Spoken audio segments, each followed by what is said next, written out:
गांव में भोला नाम का एक आदमी रहता था। उसके परिवार में उसकी पत्नी और उसकी बेटी थी। उस आदमी का नाम तो भोला था, लेकिन गांव के लोग उसे भोलू कहकर बुलाते थे। उसका जीवन गरीबी में कट रहा था। भोला गांव में ही छोटी मोटी मजदूरी या लोगों के खेतों में काम करके अपना जीवन चला रहा था। उसकी आमदनी बहुत ही कम थी। कभी कभी तो हालात ऐसे आ जाते कि भोला और उसके परिवार को भूखा ही सोना पड़ता था। लेकिन फिर भी भोला एक बहुत ही संतुष्ट और दयालु आदमी था। एक दिन की बात है, जब भोला शाम के समय अपने घर में दाखिल हुआ तो उसके चेहरे पर एक उदासी थी। उसकी बेटी सुमन उसे देखकर पूछने लगी, पिताजी, क्या आज खाने का कुछ इंतजाम हुआ? भोला बोला, बेटी, बड़ी ही मुश्किल से 4 आने की मजदूरी मिली थी। उनसे मैं आटा लेकर आया हूँ। ये आटा गूंदकर तुम रोटियां बना लो और तुम दोनों माँ बेटी खा लेना। सुमन ने कहा, पिताजी, आप क्या खाएंगे? भोला बोला, बेटी, मैं कुछ नहीं खाऊंगा, बस तुम दोनों ही खा लेना। उसकी बेटी सुमन ने जल्दी जल्दी से आटा गूंदा और 2 रोटियां बना ली। एक थाली में प्याज काटे और उन पर नमक मिर्च डाला और फिर बोली, पिताजी, खाना तैयार है। भोला ने जब खाने की थाली को देखा तो वो मन ही मन अपनी गरीबी पर बहुत दुखी हो रहा था। उसने कहा, नहीं बेटी, तुम दोनों खा लो। सुमन बोली, पिताजी अगर खाना खाएंगे तो तीनों एक साथ खाएंगे, वरना नहीं खाएंगे। इतने में दरवाजे पर किसी ने दस्तक दी। भोला उठकर दरवाजे पर आया तो उसने देखा कि एक बूढ़ा आदमी दरवाजे पर खड़ा था। भोला ने पूछा, कहो बाबा, क्या बात है?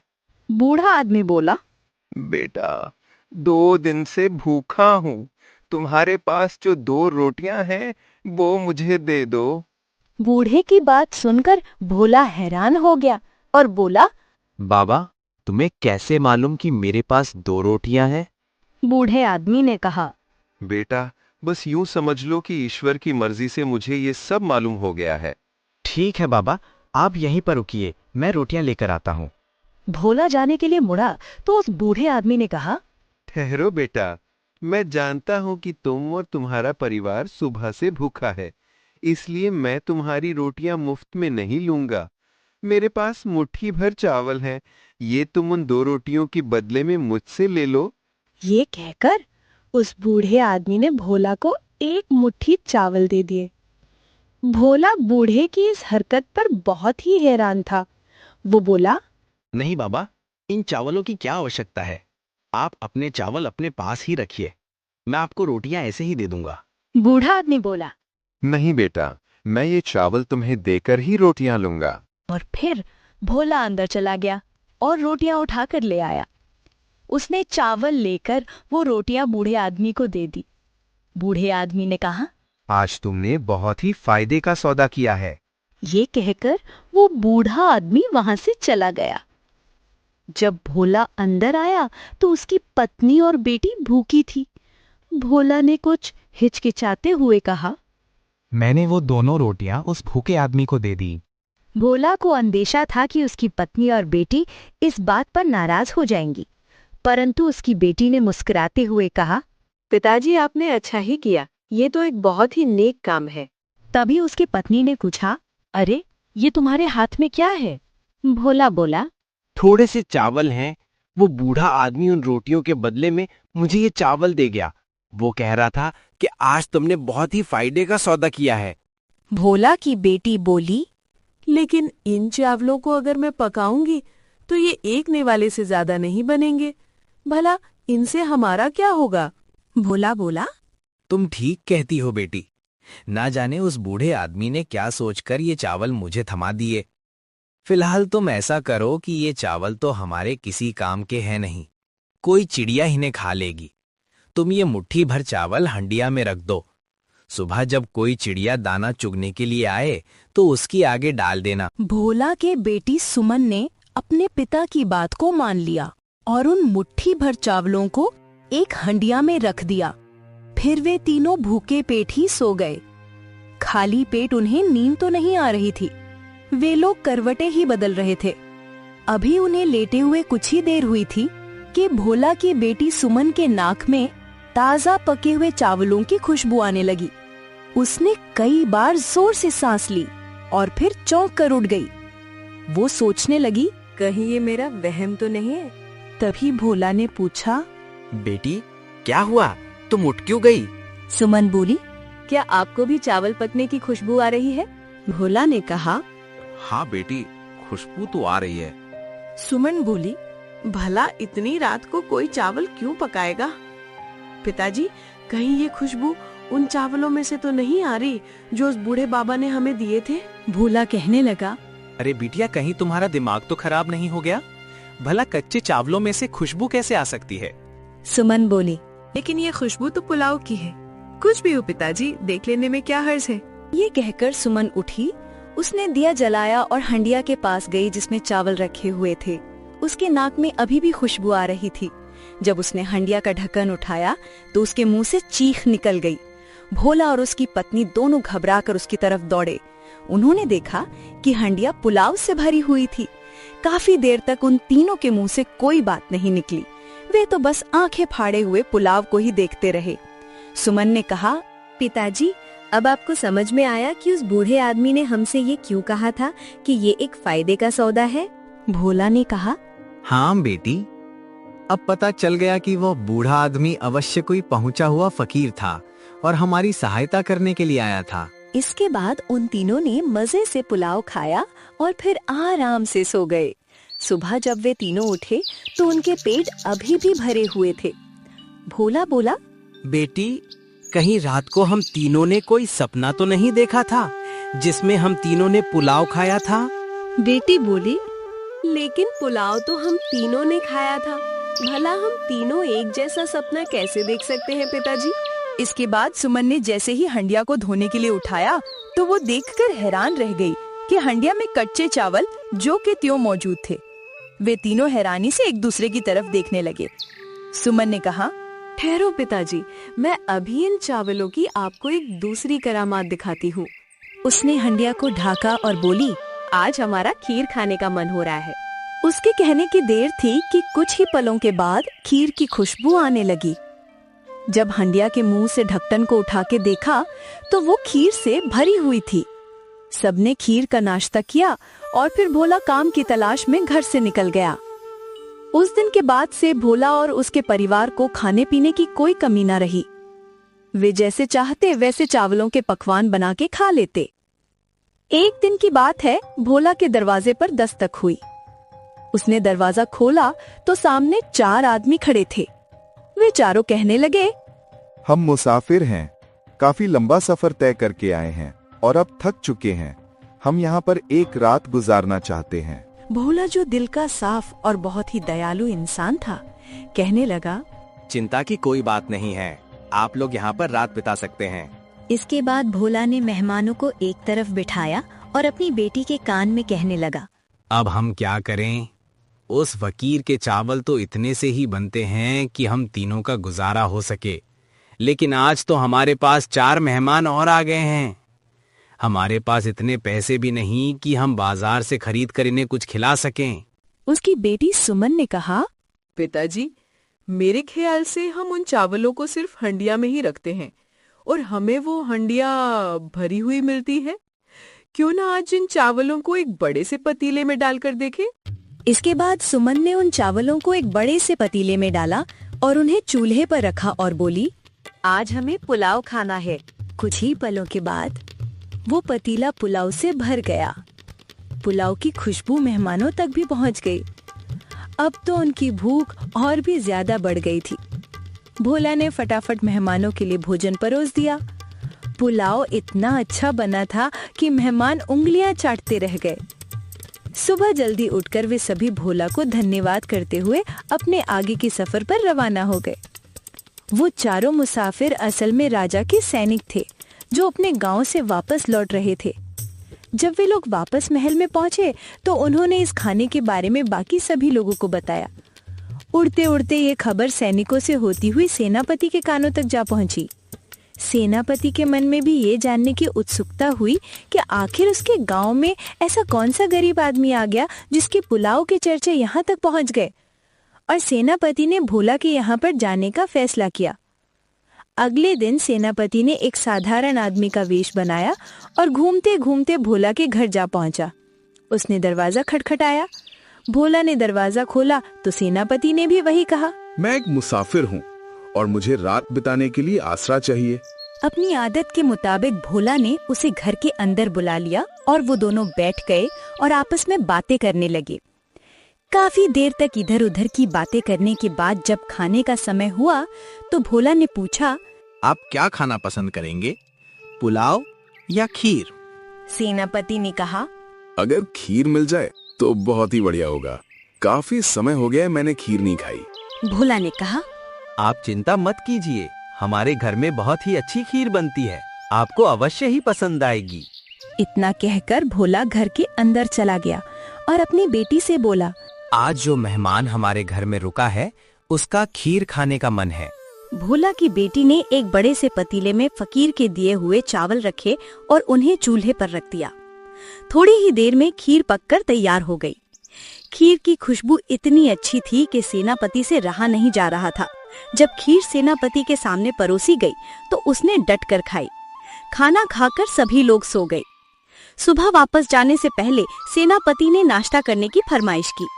भोला ने अपनी बेटी से कहकर नाश्ते में पुलाव बनवा लिया। सेनापति ने जब पुलाव चखा तो हैरान रह गया। ऐसा पुलाव तो उसने अपनी सारी जिंदगी में नहीं खाया था। उसने भोला से कहा, आपके घर में बहुत ही अच्छा खाना बनता है। और जाने से पहले सेनापति ने 2 सोने की अशर्फियां भोला की तरफ बढ़ाते हुए कहा, आप ये उपहार मेरी तरफ से रख लीजिए। भोला बोला, नहीं श्रीमान, आप हमारे यहाँ मेहमान हैं और मेहमान से हम कोई कीमत नहीं वसूल करते। हमने इंसानियत के नाते आपको अपने घर में आसरा दिया था, इसलिए मैं ये अशर्फियां नहीं ले सकता। सेनापति ने काफी जोर लगाया लेकिन भोला ने वो अशर्फियां नहीं ली। सेनापति को भोला की ये बात बहुत ही पसंद आई और आखिरकार वो भोला को धन्यवाद कहकर वापस महल में लौट गया। महल पहुंचकर वो सीधा राजा के पास पहुंचा और कहने लगा, महाराज, क्या आप जानते हैं कि हमारे राज्य के एक छोटे से गांव में एक ऐसा गरीब आदमी रहता है जो ऐसे स्वादिष्ट व्यंजन तैयार करता है जैसा हमारे महल का रसोइया भी नहीं बनाता होगा। राजा ने कहा, सेनापति, भला ये कैसे हो सकता है? ये हमारा शाही रसोइया है, उसके मुकाबले का खाना कोई नहीं बना सकता। सेनापति बोला, मैं सच कहता हूँ महाराज, मैंने कई बार आपके महल की दावत में शाही रसोइये का बनाया हुआ खाना खाया है, लेकिन उस गरीब आदमी के बने हुए पकवानों के सामने वो कुछ भी नहीं है। सेनापति की बात सुनकर राजा बोला, अगर ऐसी बात है तो उस गरीब आदमी को महल में लाया जाए, मैं उसका मुकाबला हमारे शाही रसोइये से करवाऊंगा। अगर उसका बनाया हुआ खाना इतना ही स्वादिष्ट है जितना कि तुम बता रहे हो, तो शाही रसोइये को नौकरी से निकालकर मैं उस गरीब आदमी को ही अपने महल में रसोइये की नौकरी दे दूंगा। राजा का आदेश पाते ही सेनापति अपने कुछ सिपाहियों के साथ भोला की झोपड़ी पर जा पहुंचा। बेचारे गरीब भोला ने जब अपने घर पर सिपाहियों को देखा तो वो बहुत ही घबरा गया और पूछने लगा, हजूर, मुझ गरीब से ऐसा कौन सा अपराध हो गया जो महाराज ने अपने सिपाहियों को भेजा है? सेनापति ने उसे तसल्ली देते हुए कहा, घबराने की कोई बात नहीं है। बात दरअसल ये है भोला कि हमारे महाराज तुम्हारे घर का बना हुआ खाना खाना चाहते हैं। भोला ने डरते डरते कहा, लेकिन हम तो बहुत ही मामूली सा खाना बनाते हैं। सेनापति बोला, हमारे महाराज भी वही मामूली सा खाना खाना चाहते हैं। तुम बिना किसी डर के हमारे साथ चलो और महाराज को अपना बनाया हुआ खाना खिलाओ। इसके बाद भोला ने ये बात अपनी पत्नी और बेटी को बताई और फिर फकीर के दिए हुए चावल एक हंडिया में रखे और अपनी बेटी और पत्नी के साथ महल में पहुंच गया। जब वो महल में पहुंचे और राजा के सामने हाजिर हुए तो राजा ने उनसे कहा, मैंने सुना है कि तुम बहुत ही स्वादिष्ट व्यंजन बनाते हो। तुम्हारे बनाए हुए खाने का मुकाबला हमारे शाही रसोइये के बनाए हुए खाने से किया जाएगा। क्या तुम इसके लिए तैयार हो? भोला ने सिर झुकाकर कहा, महाराज, जैसी आपकी आज्ञा, लेकिन हमारी कुछ शर्तें हैं। पहली तो ये कि हम खाना एक बंद कमरे में बनाएंगे ताकि हमारे खाना बनाने के तरीके को कोई देख ना सके, और दूसरी शर्त ये है कि हम सिर्फ चावलों से तैयार होने वाले व्यंजन ही बनाते हैं। महाराज ने कहा, ठीक है, मुझे तुम्हारी सारी शर्तें मंजूर है। इसके बाद भोला, उसकी बेटी और उसकी पत्नी को एक बड़े से कमरे में भेज दिया गया। उन्होंने दरवाजा और खिड़कियां अंदर से बंद कर ली। कमरे में पहले से ही खाना बनाने की सारी सामग्री मौजूद थी। भोला की बेटी ने 2 बड़े बड़े पतीले चूल्हे पर रखे और फिर फकीर के दिए हुए चावलों में से थोड़े से चावल दोनों पतीले में एक एक करके डाल दिए। फिर मुस्कुराकर बोली, आज हमें एक पतीले में खीर और दूसरे में पुलाव चाहिए। कुछ ही पलों में एक पतीला खीर से भर गया और दूसरा पुलाव से। उनकी खुशबू पूरे महल में फैल गई।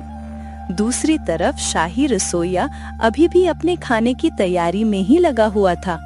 जब दोनों तरह के खाने तैयार हो गए तो राजा और उसके कुछ मंत्रियों के सामने परोसे गए। राजा ने भोला का पुलाव और खीर चखी और उत्साह से कहने लगा, आज तक मैंने ऐसा खाना कभी नहीं खाया। जबकि शाही रसोइये का बनाया हुआ खाना उसे साधारण सा लगा। राजा ने फैसला सुनाया, आज से भोला ही हमारे महल का शाही रसोइया होगा और मौजूदा शाही रसोइये को नौकरी से निकाला जाता है। भोला ने हाथ जोड़कर विनम्रता से कहा, महाराज, मेरी आपसे एक विनती है, आप अपने शाही रसोइये को नौकरी से मत निकालिए, क्योंकि मैं नहीं चाहता कि मेरी वजह से किसी की रोजी रोटी छिन जाए। और दूसरी बात यह है कि हम लोग सिर्फ चावलों के ही व्यंजन तैयार कर सकते हैं। बाकी तरह के पकवान आपको आपका शाही रसोइया ही बनाकर खिलाएगा।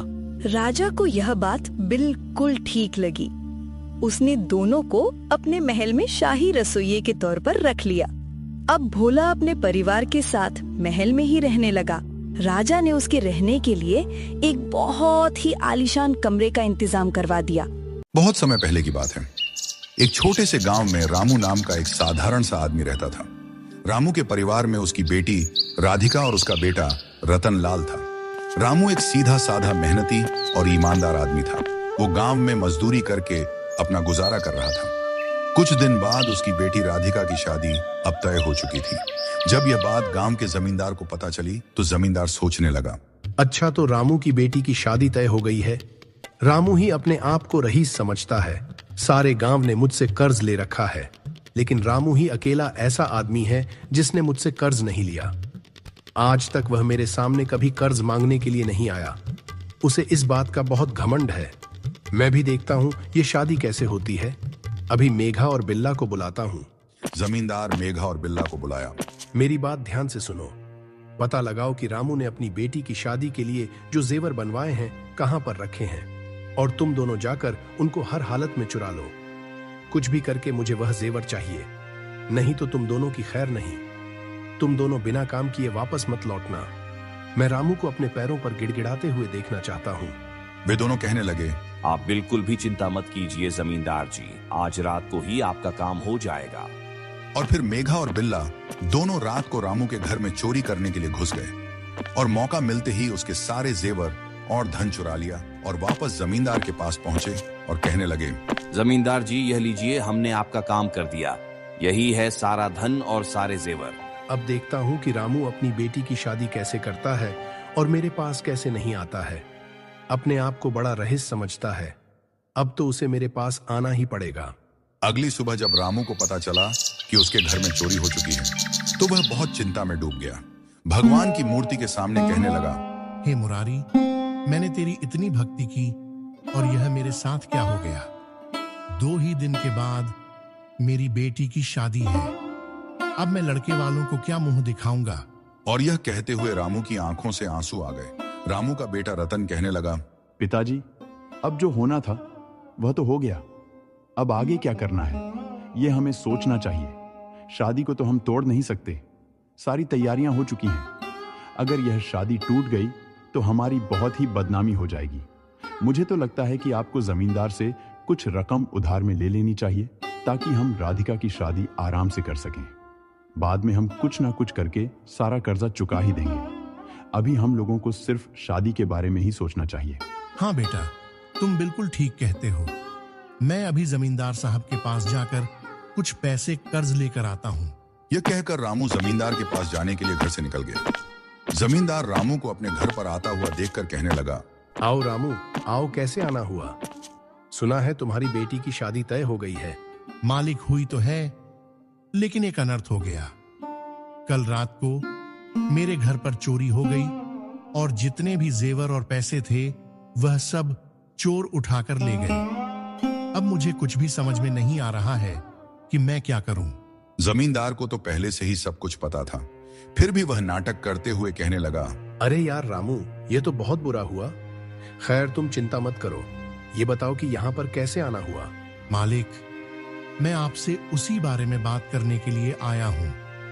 आप तो जानते हैं कि अब मेरे पास कुछ नहीं बचा, इसी वजह से मुझे धन की आवश्यकता है।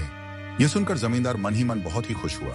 सोचने लगा, ये हुई ना बात, अब आया ना ऊंट पहाड़ के नीचे। उसने रामू से कहा, देखो रामू भाई, कर्ज तो मैं तुम्हें दे दूंगा, लेकिन तुम चुकाओगे कब? तुम्हारे पास तो गिरवी रखने के लिए भी कुछ नहीं है। मालिक, मैं और मेरा बेटा दोनों बहुत ही मेहनत करेंगे, बहुत काम करेंगे और जल्दी से जल्दी आपकी पाई पाई चुका देंगे। मुझ पर विश्वास कीजिए मालिक। ठीक है, मैं तुम्हें पैसे दे देता हूँ। ऐसा कहकर जमींदार ने रकम की थैली रामू को पकड़ा दी।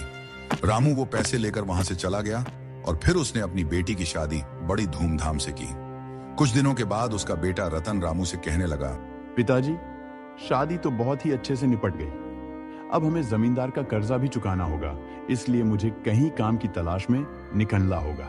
इतना कहकर रतन गांव में काम ढूंढने के लिए निकल जाता है। वह पूरा दिन गांव में काम ढूंढता रहा। बहुत सारी जगह जाकर उसने पूछा, लेकिन उसे कहीं पर भी कोई काम नहीं मिला। आखिरकार वह निराश होकर अपने घर वापस आ गया और अपने पिता से कहने लगा, पिताजी, मैंने गांव में बहुत काम ढूंढा, लेकिन मुझे कहीं पर भी कोई काम नहीं मिल रहा। मैं जमींदार के यहां पर भी गया था, लेकिन उन्होंने भी मुझे मना कर दिया। मुझे लगता है कि गांव में शायद मुझे कोई काम नहीं मिल पाएगा, इसलिए मुझे नगर में जाकर ही काम ढूंढना पड़ेगा। शायद वहां पर कुछ काम मिल जाए। तुम ठीक कहते हो बेटा। तुम तो जानते ही हो कि मैंने आज तक कभी किसी से उधार नहीं लिया। पहली बार हमारे मुश्किल समय में जमींदार ने हम पर भरोसा करके पैसे दिए हैं। जमींदार एक अच्छा आदमी है, हमें उसके पैसे समय रहते लौटा देने चाहिए। पिताजी, आप चिंता मत कीजिए, मैं शहर जाकर कुछ ना कुछ काम जरूर ढूंढ लूंगा और जल्दी से जल्दी जमींदार का कर्जा लौटा दूंगा। आप बिल्कुल निश्चिंत रहिए। इतना कहकर रतन नगर की ओर चला गया। किस्मत का करिश्मा ऐसा हुआ कि वहां पर उसे एक सेठ के यहाँ पर अच्छी नौकरी मिल गई। कुछ ही दिनों के बाद रतन पैसे कमाकर गांव वापस लौट आया। लौटते ही उसने अपने पिताजी से कहा, पिताजी, आपके आशीर्वाद से मुझे नगर में अच्छी नौकरी मिल गई है और मैंने अच्छी खासी रकम भी जमा कर ली है। उसने रकम की थैली अपने पिता को दी और कहा, पिताजी, अब आप जाकर जमींदार का सारा कर्जा चुका दीजिए।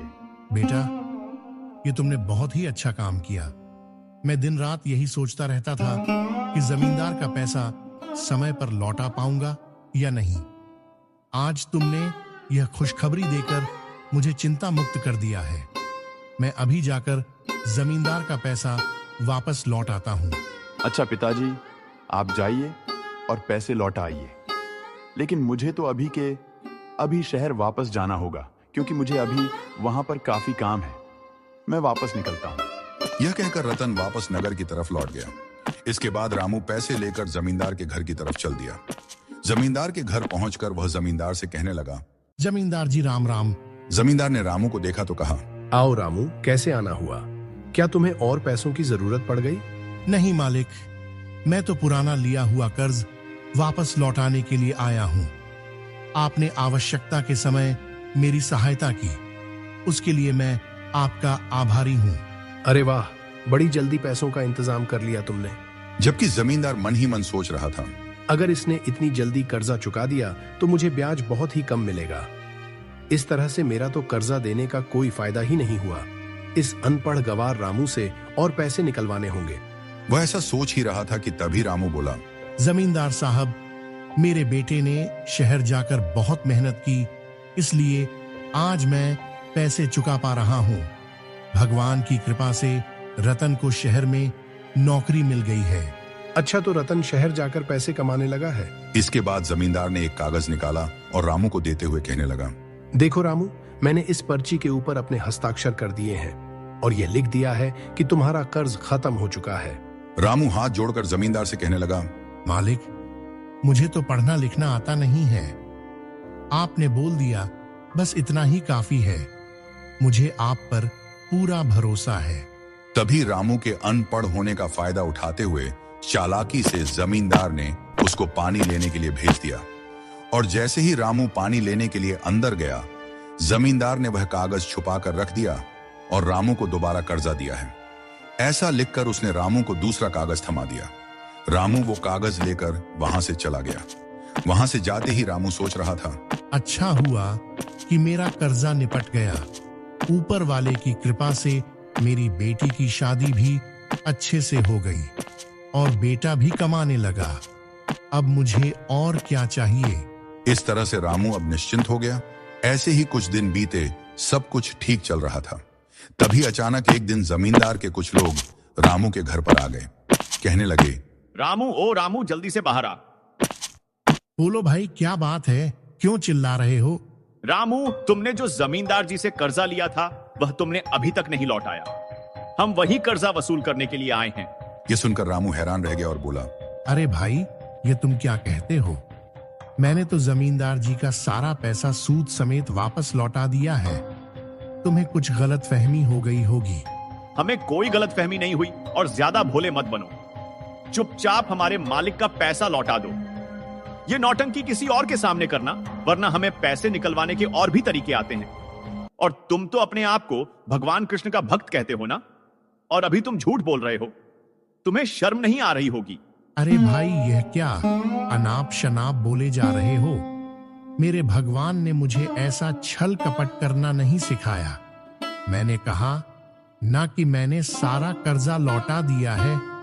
मैं खुद गया था लौटाने के लिए। तुम जाकर जमींदार साहब से पूछ लो। हमारे मालिक ने ही तो भेजा है हमें यहां पर। हमारे मालिक क्या पागल हैं जो बिना किसी वजह से हमें तुम्हारे पास पैसा लेने के लिए भेजेंगे? तुम नाटक करना बंद करो और चुपचाप पैसे निकालो, वरना तुम्हारा अंजाम बुरा होगा। तुम्हें हम सिर्फ 2 दिन की मोहलत देते हैं। 2 दिन के अंदर अंदर कुछ भी करके जमींदार साहब का कर्ज चुका दो, वरना अंजाम क्या होगा तुम सोच भी नहीं सकते। जमींदार के आदमी रामू को डरा धमकाकर वहां से चले गए।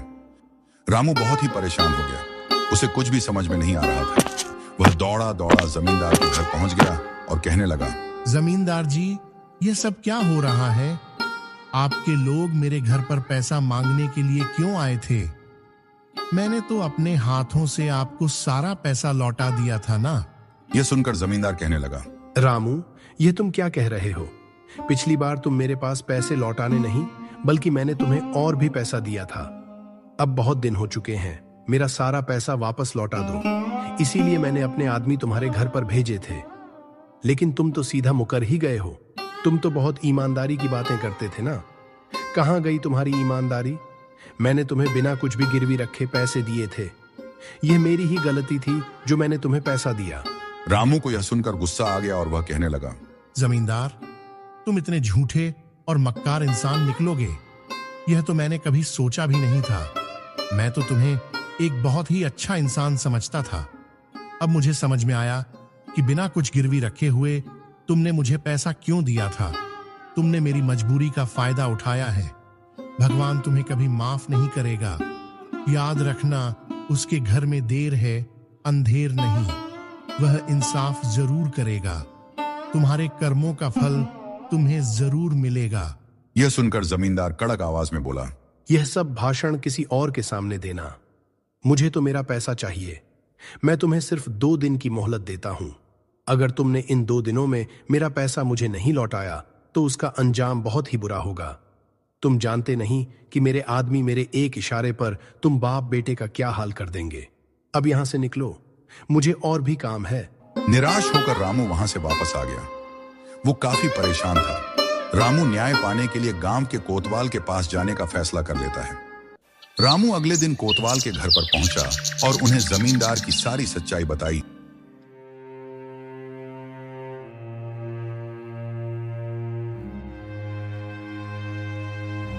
और उसी दिन कोतवाली शुरू हुई। कोतवाल कहने लगा, रामू ने जमींदार पर आरोप लगाया है कि जमींदार ने रामू के साथ धोखाधड़ी की है।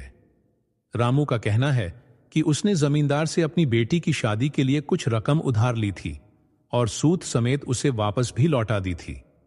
लेकिन जमींदार का कहना है कि रामू ने उसे पैसे नहीं लौटाए। जमींदार, तुम्हारा इस बारे में क्या कहना है? कोतवाल जी, रामू मेरे पास आया था।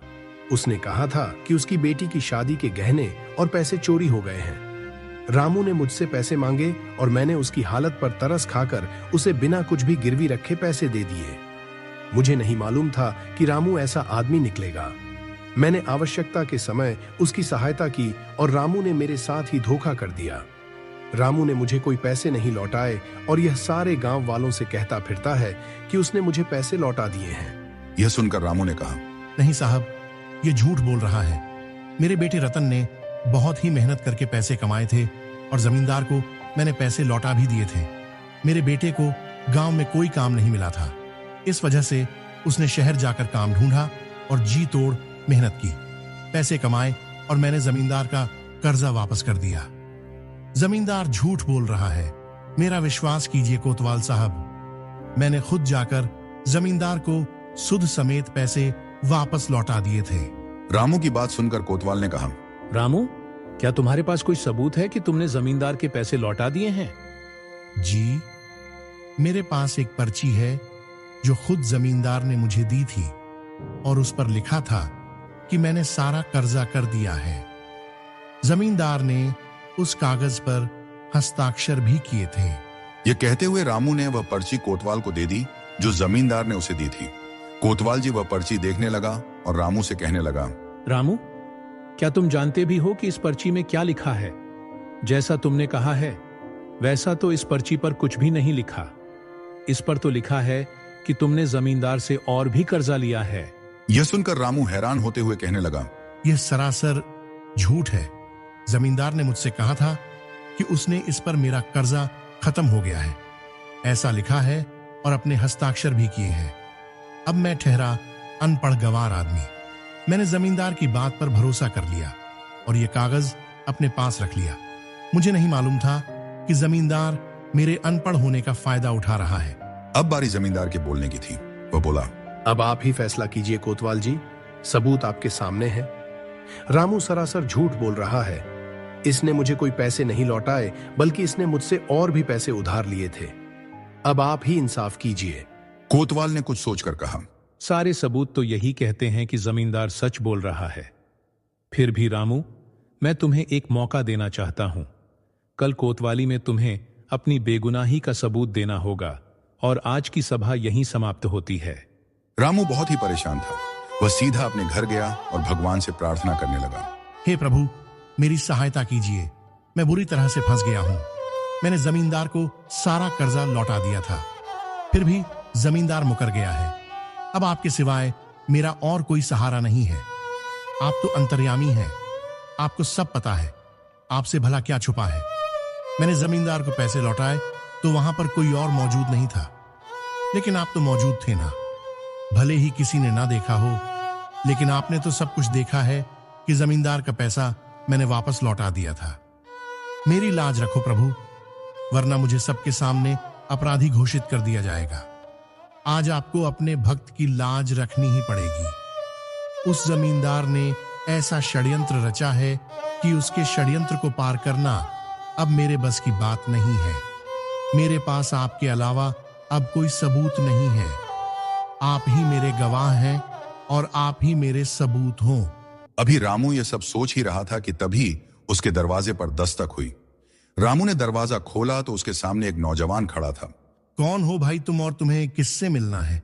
मेरा नाम माधव है और मुझे आपके बेटे रतन ने भेजा है, जो कि शहर में नौकरी कर रहा है ना। बात यह है कि मैं पास के ही गांव प्रीतमपुर में रहता हूं। मैं और रतन दोनों शहर में एक साथ ही नौकरी करते हैं। रतन के पास कुछ पैसे इकट्ठे हो गए थे। वह पैसे उसने मेरे पास आपके लिए भिजवाए हैं। क्योंकि मैं अपने गांव प्रीतमपुर आ रहा था तो उसने ये पैसे मुझे थमा दिए और आपको देने के लिए कहा। रामू अपने बेटे के दोस्त को देखकर बहुत ही खुश हुआ और उसने कहने लगा, आओ बेटा माधव, आओ, तुम भी मेरे बेटे जैसे ही हो। और फिर उसे घर के अंदर बुला लिया। रामू ने माधव की खूब आओ भगत की, उसे खाना खिलाया। माधव ने अपने साथ लाए हुए पैसे रामू को थमा दिए और कहने लगा, अब मुझे आज्ञा दीजिए, मुझे अपने गांव निकलना होगा। बेटा, अब तो दिन ढल चुका है और तुम आज की रात यहीं पर रुक जाओ, सुबह चले जाना। माधव इस बात पर राजी हो गया। इसके बाद वे दोनों बैठकर बातें करने लगे। बातों ही बातों में रामू ने माधव को अपनी सारी आपबीती बता दी कि किस तरह से जमींदार ने उसके साथ धोखा किया और जो कर्जा वह वापस कर चुका है, उस कर्जे के लिए जमींदार उसे बदनाम कर रहा है। रामू की सारी व्यथा सुनकर माधव कहने लगा, रामू काका, आप बिल्कुल भी चिंता मत कीजिए। मुझे पूरा यकीन है कि कल सुबह तक कोई ना कोई रास्ता अवश्य निकल आएगा। ईश्वर ने चाहा तो भरी कोतवाली में आपकी बेगुनाही साबित हो ही जाएगी और उस जालिम जमींदार का भांडा फूट जाएगा। कल मैं भी आपके साथ पंचायत में चलूंगा। ठीक है बेटा, तो तुम भी मेरे साथ कोतवाली में चलना। मुझे ऐसा लगेगा कि जैसे मेरा बेटा ही मेरे साथ है। आधी रात तक बातें करने के बाद वे दोनों सो गए। अगली सुबह जब कोतवाली शुरू हुई तो सभी पंच, जमींदार, रामू, माधव और कोतवाल सहित गांव के कई लोग वहां पर मौजूद थे। जब कोतवाली की कार्यवाही शुरू हुई तो जमींदार सोचने लगा कि आज तो मजा आने वाला है। आज भरी सभा में रामू की इज्जत की धज्जियां उड़ जाएंगी और अपने आप को यह बहुत ही रईस खुददार समझता है ना। आज इसकी सारी खुददारी चूर चूर हो जाएगी।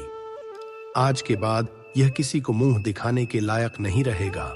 जब सभी लोग वहां पर जमा हो गए तो कोतवाल ने कहा, बोलो रामू, जमींदार के खिलाफ आज तुम क्या सबूत लेकर आए हो? रामू आंखों में आंसू लिए हुए इधर उधर देखने लगा। जमींदार रामू को देखते हुए बोला, कोतवाल जी, आप भी किसकी बातों में आ गए? इस रामू की बातों पर बिल्कुल भी विश्वास मत कीजिए। जब रामू मेरे पास आया था तो इसने पैसे दोबारा से उधार लिए थे। अब आप समय बर्बाद मत कीजिए और अपना फैसला सुना दीजिए। जमींदार की बात सुनकर कोतवाल ने कहा, काफी देर हो चुकी है, हम और अधिक प्रतीक्षा नहीं कर सकते। हमने फैसला कर लिया है। जमींदार सच बोल रहा है। इससे आगे कोतवाल जी कुछ और कहने ही वाले थे, उतने में ही एक आवाज आई, रुकिए कोतवाल जी, मैं इस जमींदार की सारी सच्चाई को जानता हूं। यह सुनकर सारे गांव वाले उस नौजवान की तरफ देखने लगे, जबकि जमींदार हैरान रह गया। उसकी आंखें फटी की फटी रह गई। उस नौजवान को देखकर कोतवाल ने कहा, वो तुम कौन हो? पहले तुम्हें इस गांव में कभी नहीं देखा।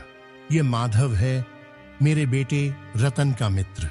अच्छा नौजवान, अब यह बताओ, जब रामू जमींदार के यहाँ पर पैसे देने गया था तो क्या हुआ था? कोतवाल जी, उस दिन रामू ने जमींदार के सारे पैसे सूद समेत वापस लौटा दिए थे। यहां तक कि जमींदार ने एक पर्ची के ऊपर अपने हस्ताक्षर किए और उस पर लिख दिया था कि रामू, अब तुम्हारा सारा कर्जा जमा हो चुका है। लेकिन रामू के अनपढ़ होने का फायदा उठाते हुए जमींदार ने वह पर्ची छुपा दी थी और दूसरी पर्ची पर लिख दिया कि रामू ने उससे और भी ज्यादा कर्ज लिया है। यह सुनकर जमींदार एकदम से बोला, कोतवाल जी, यह माधव झूठ कहता है। यह तो वहां पर था भी नहीं। यह कोई मनगढ़ंत कहानी सुना रहा है।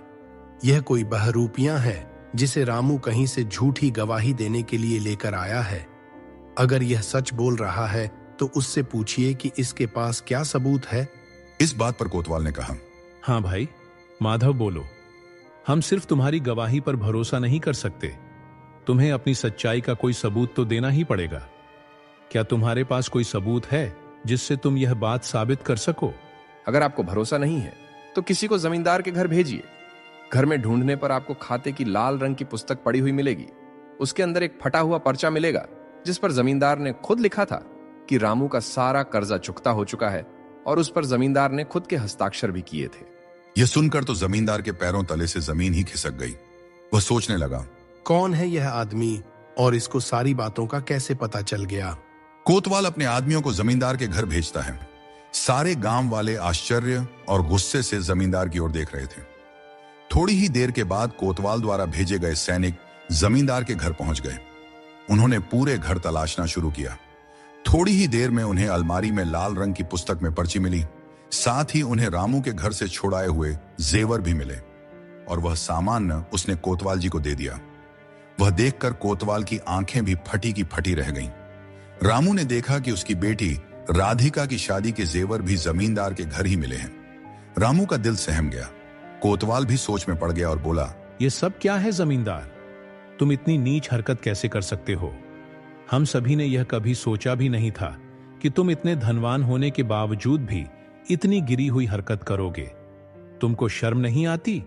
रामू जैसे भोले भाले आदमी पर तुमने धोखाधड़ी का इल्जाम लगवाया, सारे गांव वालों और कोतवाली को गुमराह किया। तुम्हें शर्म आनी चाहिए। कोतवाल जी, रामू ने कभी किसी के साथ कोई छल कपट नहीं किया। वह तो निस्वार्थ और स्वाभिमान से जीने वाला आदमी है। उसका स्वाभिमान ही उसके लिए सब कुछ है। मैं तुम्हारा सारे गांव वालों की तरफ से और कोतवाली की तरफ से आभारी हूं। अगर तुम ना होते तो मैं गलत फैसला सुना देता। तुम्हारी वजह से ही आज सच्चाई की जीत हुई है। अब मैं सारे गांव वालों के सामने यह फैसला सुनाता हूं कि जमींदार को मुआवजे के तौर पर रामू को चोरी की हुई रकम की दुगनी रकम देनी पड़ेगी। क्योंकि अगर रामू के घर पर चोरी ना होती तो उसे कर्जा उठाने की आवश्यकता ही ना पड़ती और उसे इतनी परेशानियों का सामना ना करना पड़ता। और इस तरह से आखिर में सच्चाई की जीत हुई। पुराने समय की बात है। एक गांव में दो भाई रहते थे। बड़ा भाई बहुत ही अमीर था, जबकि छोटा भाई बहुत ही गरीबी में अपना जीवन बिता रहा था। वे दोनों अलग अलग घरों में रहते थे। बड़े भाई के पास ईश्वर का दिया हुआ सब कुछ था। उसके पास धन दौलत की कोई कमी नहीं थी, जबकि छोटे भाई के पास धन के नाम पर कुछ भी नहीं था। कभी कभार उसे 2 वक्त की रोटी भी नसीब नहीं हो पाती थी, लेकिन इसके बावजूद भी छोटा भाई बहुत ही दयालु और नेक दिल इंसान था। एक दिन गांव में एक बूढ़ा आदमी आया। उसने जब शिव मोहन का आलीशान घर देखा तो उसका दरवाजा खटखटाया। दरवाजा खटखटाने की आवाज सुनकर शिव मोहन बाहर आया तो वह बूढ़ा आदमी शिव मोहन से कहने लगा कि बेटा, क्या एक दिन के लिए तुम मुझे अपने घर में आश्रय दे सकते हो? मैं बहुत ही थका हुआ हूँ और मुझे बहुत जोर की भूख भी लगी है। शिव मोहन ने उस बूढ़े आदमी की बात सुनी तो उसे दुत्कारते हुए कहने लगा, अरे बाबा, तुम्हें क्या यह महल जैसा घर कोई सराय लगती है? मेरे घर में तुम जैसे भीखमंगों के लिए कोई जगह नहीं है। तुम ऐसा करो, वह सामने जो एक टूटा फूटा सा घर नजर आ रहा है, उसमें प्रीतम नाम का एक आदमी रहता है। वह तुम्हें अपने घर में जरूर आसरा दे देगा। यह सुनकर उस बूढ़े आदमी को इस बात का एहसास हो गया कि शिव मोहन एक बहुत ही कंजूस आदमी है। इसलिए वह फौरन उसके दरवाजे से चला गया और सीधा प्रीतम के घर के दरवाजे पर जाकर उसने दस्तक दे दी। प्रीतम मुस्कुराता हुआ बाहर आया। प्रीतम ने उस बूढ़े आदमी से कहा, कहिए बाबा जी, कैसे आना हुआ? बेटा, मैं बहुत ही थका हुआ हूँ। इससे पहले कि वह बूढ़ा आदमी अगली कोई बात करता, प्रीतम ने उस बूढ़े आदमी से कहा, बाबा पहले आप अंदर आ जाइए, बाकी की बातें हम अंदर बैठकर कर लेंगे। प्रीतम ने बूढ़े आदमी को अंदर ले जाकर बिठाया और सबसे पहले उसे पानी पिलाया। पानी पीने के बाद वह बूढ़ा आदमी कहने लगा, बेटा, मैं इस गांव में एक बहुत ही जरूरी काम से आया हूँ। बेटा, मुझे रात बिताने के लिए एक आसरा चाहिए। कल सुबह मैं चला जाऊंगा। बाबा जी, आप इसे अपना ही घर समझिए।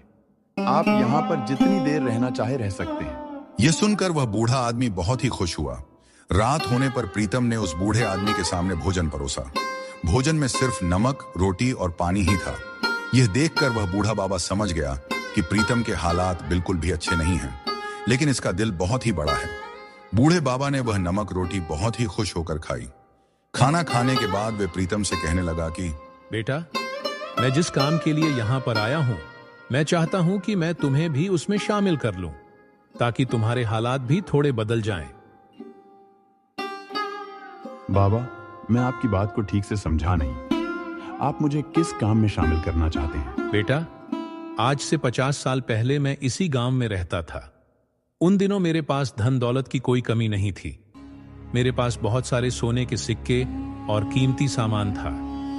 मेरा एक भरा पूरा परिवार था, जिसमें मेरी पत्नी और 2 बच्चे थे।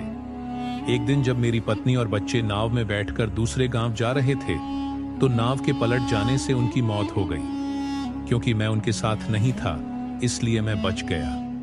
अपने पूरे परिवार के खत्म हो जाने पर मुझे बहुत ही दुख हुआ। मैं कई दिनों तक अपने घर से बाहर नहीं निकला।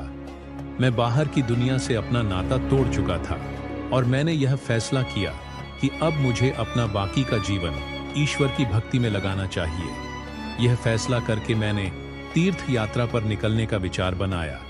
मेरी तीर्थ यात्रा काफी लंबी होने वाली थी, इसलिए मैंने अपनी सारी धन दौलत को किसी सुरक्षित जगह पर छुपा जाने का फैसला किया और तब मैंने अपने सारे खजाने को इकट्ठा किया और उसे पास के ही जंगल में छुपा दिया। लेकिन एक सोने की ईंट मैंने अपने पास ही रख ली ताकि उसे बेचकर मैं कुछ रकम हासिल कर सकूं और अपनी तीर्थ यात्रा पर जा सकूं।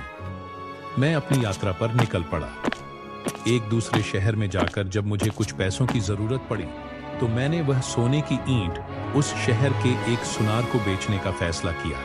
जब मैं वह ईंट लेकर सुनार के पास गया और मैंने वह सोने की ईंट उस सुनार को दिखाई तो उस सुनार के मन में लालच आ गया और उसने बजाय उस ईंट की कीमत देने के मुझ पर चोरी का झूठा इल्जाम लगा दिया और मुझे फंसा दिया। वहां के कोतवाल ने मेरी एक ना सुनी और मुझे चोरी के जुर्म में कारागार में डाल दिया गया। आज मैं कई सालों के बाद अपनी सजा पूरी करके अपने गांव में वापस आया हूं और अब मैं अपनी उस छिपाई हुई दौलत को निकालना चाहता हूं। इसलिए मैं चाहता हूं कि तुम भी इस काम में मेरा साथ दो। अगर तुम मेरा साथ दोगे तो मैं उस खजाने का आधा हिस्सा तुम्हें दे दूंगा। प्रीतम उन बूढ़े बाबा की बात सुनकर बहुत ही खुश हुआ और उनकी सहायता करने के लिए वह तैयार हो गया। बूढ़े बाबा ने उस घर में रात गुजारी और सुबह सूरज उगने से पहले ही वे दोनों लोगों की नजरों से बचते बचाते जंगल में जा पहुंचे। जंगल के अंदर पहुंचकर उस बूढ़े आदमी ने एक नक्शा निकाला और फिर जंगल के रास्तों को देखने लगा। जो जो निशानियां उसने नक्शे में लगाई थीं, उसके हिसाब से वह जंगल में चलने लगा। कुछ ही देर में वह एक बड़े से बरगद के पेड़ के नीचे पहुंच गए। वहां पहुंचकर बूढ़ा बाबा प्रीतम से कहने लगा कि यह वही पेड़ है जिसके नीचे मैंने खजाने को छुपाया था। तुम इस जगह को खोदना शुरू करो। प्रीतम ने खुदाई के लिए कुदाल निकाला और उस जगह को खोदने लगा। कुछ देर तक खुदाई करने के बाद उसे वहां एक संदूक नजर आया। उसने कुदाल एक तरफ रखा और संदूक निकालकर बूढ़े बाबा के सामने रख दिया और फिर वे दोनों उस संदूक को लेकर अपने घर वापस आ गए।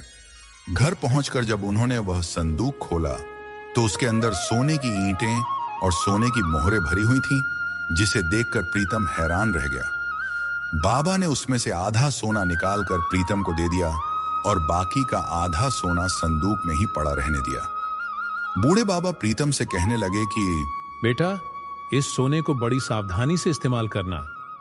कहीं ऐसा ना हो कि तुम भी मेरी तरह से किसी मुसीबत में फंस जाओ, क्योंकि मेरे पास तो सिर्फ एक ही सोने की ईंट थी जिसे देखकर सुनार के मन में लालच आ गया था और उसने मुझे फंसा दिया था, जबकि तुम्हारे पास तो इस वक्त बहुत सारा खजाना है। इसलिए तुम लोगों से बचकर रहना। प्रीतम को सारी बात समझाने के बाद बूढ़े बाबा ने अपना संदूक एक बड़े से कपड़े के झोले में डाला और फिर कहने लगे, यह खजाना अब मेरे किसी काम का नहीं। मैं यह सारा खजाना गरीबों में बांट दूंगा। इसके अलावा जंगल में एक जगह और भी है जहां पर मेरा बाकी का खजाना गड़ा हुआ है। यह बात प्रीतम की पत्नी भी सुन रही थी। प्रीतम ने बूढ़े बाबा को गांव के बाहर तक छोड़ा और फिर जब वह अपने घर में वापस आया तो उसकी पत्नी फौरन उसके पास आई और खजाने को देखकर वह खुश हो गई। वह कहने लगी, इस खजाने को बेचकर हम बहुत अमीर हो जाएंगे और फिर अपनी सभी इच्छाओं को पूरा करेंगे। इसके बाद प्रीतम ने थोड़ा थोड़ा करके उस खजाने को बेचना शुरू कर दिया। देखते ही देखते प्रीतम के हालात अब बदलने लगे थे। उसने सबसे पहले अपने पुराने मकान की जगह एक बड़ा सा मकान बनवाया। अब उसके घर में सुख सुविधा के सभी सामान मौजूद थे, लेकिन इतना अमीर हो जाने के बावजूद भी उसके मन में बिल्कुल भी घमंड नहीं आया था। उसके घर में जो भी मेहमान आता वह पहले से ज्यादा बढ़ चढ़कर उनकी आवभगत करता। अपने दरवाजे पर आने वाले गरीब और दीन दुखियों की वह धन देकर सहायता करता। अब तो गांव के लोग उसकी पहले से भी ज्यादा इज्जत करने लगे थे। अमीर होने की खबर जब उसके बड़े भाई शिव मोहन को मिली तो वह अपनी पत्नी को साथ लेकर छोटे भाई प्रीतम के घर पहुंच गया और बड़ी हैरानी से देखने लगा कि उसका छोटा भाई, जो कि पहले इतना गरीब था, आज इतना अमीर कैसे हो गया। लेकिन प्रीतम ने भी इस बारे में उसे कुछ नहीं बताया और बस इतना ही कहा कि यह सब तो भगवान की कृपा है। प्रीतम और शिव मोहन की पत्नियां एक दूसरे से बहुत ही जलती थीं और फिर शिव मोहन की पत्नी प्रीतम की पत्नी से जलकर कहने लगी, तुम लोग जितना भी अमीर हो जाओ लेकिन हमारी बराबरी कभी नहीं कर पाओगे। यह सुनकर प्रीतम की पत्नी को गुस्सा आ गया और उसके मुंह से यह बात निकल गई, हमारे पास तो अभी और भी खजाना है जिसे जंगल से निकालकर हम तुमसे भी ज्यादा अमीर हो जाएंगे। शिव मोहन की पत्नी, जो कि बहुत ही धूर्त थी, घर जाकर वह अपने पति शिव मोहन से कहने लगी कि तुम्हारा भाई जंगल से कोई खजाना निकाल कर लाया है जिससे वह इतना अमीर हुआ है। उसकी पत्नी मुझे बता रही थी कि जंगल में अभी और भी खजाना है जिसे निकालकर वह हमसे भी ज्यादा अमीर हो जाएंगे। मैं नहीं चाहती कि इस गांव में कोई हमसे भी ज्यादा अमीर हो। आप किसी भी तरीके से जंगल में दबे हुए उस खजाने को ढूंढने की कोशिश कीजिए ताकि मैं आपके भाई प्रीतम की पत्नी को मुंह तोड़ जवाब दे सकूं। शिव मोहन अपनी पत्नी की बात सुनकर हैरान रह गया और बोला, लेकिन जंगल से खजाना ढूंढना इतना आसान काम नहीं है। मुझे तो लगता है कि वह बूढ़े बाबा जिसे हमने घर से निकाला था, अवश्य उसी ने ही प्रीतम को उस खजाने के भेद के बारे में बताया होगा, क्योंकि वह बूढ़ा आदमी इससे पहले कभी भी हमारे गांव में नजर नहीं आया था और उसके यहाँ से जाने के बाद ही प्रीतम इतना धनवान हुआ है। असल बात तो यह थी कि शिव मोहन भी नहीं चाहता था कि उसका भाई उससे भी ज्यादा धनवान हो जाए, और तब उसने खजाने की तलाश करने का फैसला किया, जबकि वह खजाना तो उसका था ही नहीं। उसे इस बात की भी कोई परवाह नहीं थी कि किसी दूसरे के खजाने को निकालना चोरी का काम है। उसके दिमाग में तो सिर्फ खजाने का ही भूत सवार था। अब तो वह हर समय अपने भाई प्रीतम की निगरानी करने लगा। कुछ दिनों के बाद वह बूढ़ा बाबा एक बार फिर से उस गांव में वापस आया तो शिव मोहन ने उसे गली में से गुजरते हुए देख लिया। अब तो शिव मोहन उस बूढ़े आदमी की हर हरकत पर नजर रखने लगा। वह बूढ़ा आदमी सीधा प्रीतम के दरवाजे पर गया। जब उसने प्रीतम का इतना बड़ा घर देखा तो बहुत ही खुश हुआ। बूढ़े आदमी ने प्रीतम के दरवाजे पर दस्तक दी। प्रीतम जब बाहर आया तो बूढ़े बाबा को देखकर उसके चेहरे पर मुस्कान आ गई। प्रीतम ने बूढ़े बाबा को अंदर आने के लिए कहा, लेकिन बूढ़े बाबा ने कहा, मैं एक बहुत ही जरूरी काम से यहाँ पर आया हूँ, तुम कुछ देर के लिए मेरे साथ चलो, मुझे तुमसे एक बहुत ही जरूरी बात करनी है। प्रीतम और वह बूढ़ा आदमी दोनों जंगल की तरफ चलने लगे। शिव मोहन उनका पीछा कर रहा था। वह बूढ़ा आदमी प्रीतम से कहने लगा कि बेटा, हो सकता है कि कुछ दिन तक अब मैं इस गांव में ना आ सकूं, इसीलिए मैं तुम्हें उस दूसरे खजाने का भेद बताकर जा रहा हूं, जो कि इसी जंगल में एक दूसरी जगह पर दबा हुआ है। मेरे जाने के बाद तुम वह खजाना निकाल लेना और उसे अपने पास सुरक्षित रख लेना। समय आने पर मैं वह खजाना तुमसे ले लूंगा। और फिर बूढ़े बाबा ने प्रीतम को वह खजाने वाली जगह दिखा दी।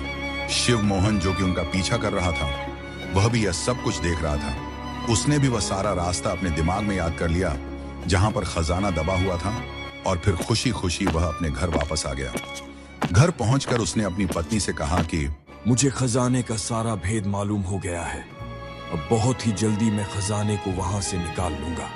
यह सुनकर शिव मोहन की पत्नी बहुत ही खुश हुई और बड़े घमंड से कहने लगी कि अब इस गांव में हमसे ज्यादा अमीर कोई नहीं हो सकता। घमंडी होने के साथ साथ वह औरत बहुत ही मूर्ख भी थी। इस घमंड में वह सीधा प्रीतम के घर गई और प्रीतम की पत्नी से कहने लगी कि इस गांव में सबसे ज्यादा अमीर तो हम ही रहेंगे, क्योंकि मेरे पति को भी जंगल में मौजूद एक खजाना मिल गया है, जिसे निकालकर हम लोग एक बार फिर से तुम लोगों से आगे निकल जाएंगे। इतना कहकर वह इतराती हुई अपने घर वापस चली गई। शाम के समय जब प्रीतम अपने घर वापस आया तो उसकी पत्नी कहने लगी कि तुम्हारे बड़े भाई शिव मोहन की पत्नी आई थी और वह कह रही थी कि तुम्हारे भाई को भी जंगल में किसी खजाने की जगह के बारे में मालूम हो चुका है और वह अभी जंगल से खजाना निकालकर हमसे ज्यादा अमीर हो जाएंगे। लेकिन उन्हें जंगल में खजाना होने के बारे में कैसे पता चला? तब प्रीतम की पत्नी को अपनी बेवकूफी पर बड़ी ही शर्मिंदगी की महसूस हुई और वह प्रीतम से कहने लगी, पिछली बार जब तुम्हारे भाई और भाभी हमारे घर आए थे तो आपकी भाभी ने मुझे नीचा दिखाने की कोशिश की थी। तब मैंने गुस्से में आकर यह कह दिया था कि हमारे पास तो और भी खजाना है। यह सुनकर प्रीतम कहने लगा, अरे बेवकूफ औरत, मैंने तुम्हें पहले ही समझाया था कि तुम सिर्फ आम खाओ, पेड़ मत गिनो। मतलब तुम खजाने के बारे में किसी से कोई बात मत करना। मुझे लगता है कि मेरे भाई ने मुझे उन बूढ़े बाबा के साथ जंगल में जाते हुए देख लिया होगा। इससे पहले कि मेरा भाई उस खजाने को वहां से निकाले, मुझे आज रात को ही वह खजाना वहां से निकालकर किसी सुरक्षित जगह पर पहुंचाना होगा। अब तुम इस बात को किसी और से मत कहना। और फिर प्रीतम उसी रात को जंगल में से खजाना निकालकर उसे अपने घर में ले आया और बिल्कुल सुरक्षित अपने घर में छिपा दिया। अगली रात को शिव मोहन जंगल में उस जगह पर पहुंचा और खजाने की खुदाई करने लगा। लेकिन जब उसने देखा कि वहां पर कोई खजाना नहीं था तो वह बहुत ही हैरान रह गया और सोचने लगा कि छोटा भाई तो बहुत ही चालाक निकला। शायद उसे मेरी इस हरकत के बारे में पहले ही पता चल चुका था और वह मुझसे पहले ही यहाँ से खजाना निकाल कर ले जा चुका है। दूसरी तरफ उस रात को शिव मोहन की पत्नी घर पर बिल्कुल अकेली ही रह गई थी।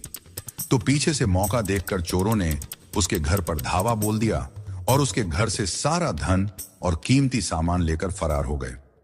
शिव मोहन जब अपने घर पर पहुंचा तो उसका चेहरा उतरा हुआ था और उसकी पत्नी भी बहुत ही परेशान दिखाई दे रही थी। एक दूसरे को परेशान देखकर दोनों के चेहरे का रंग उड़ गया। शिव मोहन अपनी पत्नी से पूछने लगा कि तुम्हें क्या हुआ? तुम्हारे चेहरे की हवाइयां क्यों उड़ी हुई हैं? आपके जाने के बाद कुछ चोर घर पर आए थे और वह घर से सब कुछ लूट कर फरार हो गए, इसलिए मैं परेशान हूँ। लेकिन आप बताइए कि आप खाली हाथ क्यों आए हैं? हमारा खजाना किधर है? इस पर शिव मोहन ने अपना सिर पीट लिया और बोला, खजाना वहां पर नहीं था। शायद मेरे भाई ने पहले से ही वहां से खजाना निकाल लिया। ज्यादा अमीर होने के चक्कर में हम लोग बिल्कुल बर्बाद हो गए और यह सब कुछ तुम्हारे लालच की वजह से हुआ है।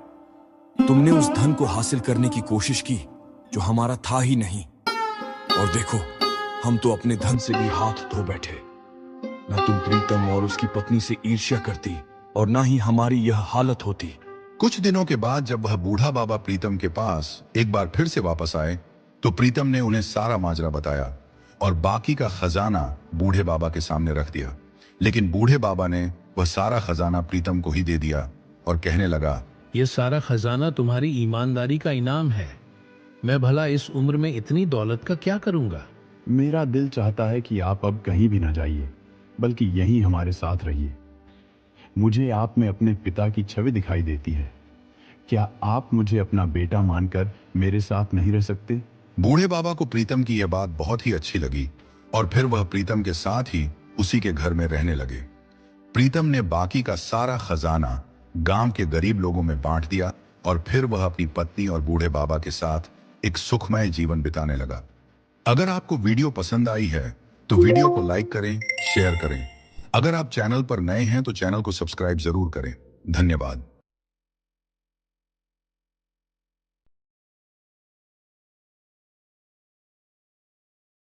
बहुत समय पहले की बात है। एक खूबसूरत गांव में एक दिन दोपहर का समय था। सूरज आसमान में आग के गोले जैसा चमक रहा था और उसकी तपन धरती पर पड़ रही थी। गांव के खेतों में सन्नाटा पसरा हुआ था, सिवाय एक हल्की धीमी संघर्षपूर्ण आवाज के। श्याम एक साधारण किसान अपने खेत में हल जोत रहा था। उसके माथे पर पसीने की बूंदें चमक रही थीं और हाथों में मेहनत के निशान गहरे थे। उसका चेहरा थका हुआ था, लेकिन उसकी आंखों में अपने परिवार को पालने का दृढ़ संकल्प साफ दिखाई दे रहा था। तभी गांव का क्रूर और लालची जमींदार अपने एक व्यक्ति के साथ वहां आ पहुंचा। उसके चेहरे पर अहंकार और आंखों में एक निर्दयी चमक थी। उसने खेत के पास आकर जोर से आवाज दी, श्याम, अब तुम्हें इस खेत में काम करने की कोई जरूरत नहीं है, समझ गए? निकलो यहाँ से। श्याम ने हैरान होकर हल रोका और जमींदार की ओर देखा और कहा, अरे मालिक, क्या हुआ? मुझसे कोई गलती हो गई है क्या? ऐसे आप क्यों निकाल रहे हैं मुझे खेत से? जमींदार ने एक क्रूर और व्यंग्यात्मक हंसी हंसते हुए कहा, गलती? अरे 3 साल पहले तूने मुझसे जो कर्ज लिया था उसका ब्याज और मूल मिला के इतनी रकम हो गई है कि अब इस खेत पर मेरा हक बनता है। मेरा, समझ गया? अब निकल यहाँ से। श्याम का दिल तेजी से धड़कने लगा। उसने घबराते हुए कहा, अरे मालिक, पिछले कुछ सालों से तो फसल बहुत कम हो रही है, पैसा कहाँ से लेकर आऊं ये भी तो देखिए। लेकिन जमींदार को उसकी परेशानियों से कोई मतलब नहीं था। उसने कहा, अरे मुझे तेरी परेशानियों से कोई मतलब नहीं है। मैं अभी खेत पर कब्जा नहीं कर रहा हूँ, पर तुझे यहाँ खेती करने की इजाजत भी नहीं दूंगा। जा, मेरा पैसा भर कर और अपना खेत अपने नाम कर, समझ गया? जमींदार अपने व्यक्ति के साथ क्रूरता से मुस्कुराता हुआ वहां से चला गया। श्याम निराश होकर वहीं हल छोड़कर घर लौट आया। उसके कंधों पर पूरे परिवार का बोझ अचानक और भारी हो गया था। घर पर श्याम की पत्नी सावित्री और बेटी कोमल दरवाजे पर उसकी राह देख रही थी। जब श्याम अंदर आया तो उसके चेहरे पर छाई चिंता और आंखों में छलछलाते आंसू देखकर वे दोनों सहम गई। कोमल ने मासूमियत से पूछा, क्या हुआ पिताजी, आप इतने उदास क्यों हैं? श्याम ने भारी मन से जमींदार की सारी बात बताई। सावित्री ने चिंता से पूछा, अब क्या होगा, हम तो भूखे मर जाएंगे। लेकिन कोमल ने अपनी माँ की तरफ हिम्मत से देखते हुए कहा, नहीं माँ, चिंता मत करो, मैं दूसरों के घर बर्तन मांज लूंगी और दूसरे के खेतों में भी काम करूंगी, लेकिन आपको भूखा नहीं मरने दूंगी। कोमल की बात सुनकर श्याम भावुक हो गया। उसकी आंखों में गर्व के आंसू आ गए। श्याम ने कहा, कोमल, तू तो मेरे लिए बेटा बनकर जी रही है। तभी दरवाजे के बाहर से एक कमजोर और बूढ़ी आवाज आई, भगवान के नाम पे कुछ दे दो, अरे भगवान के नाम पे कुछ दे दो बेटा, बहुत भूखा हूँ। श्याम ने अपनी पत्नी से कहा, जाकर कुछ दे दे उसे। कोमल ने आगे बढ़कर दरवाजा खोला। बाहर एक बूढ़ा भिखारी खड़ा था जिसकी आंखों में गहरी भूख थी।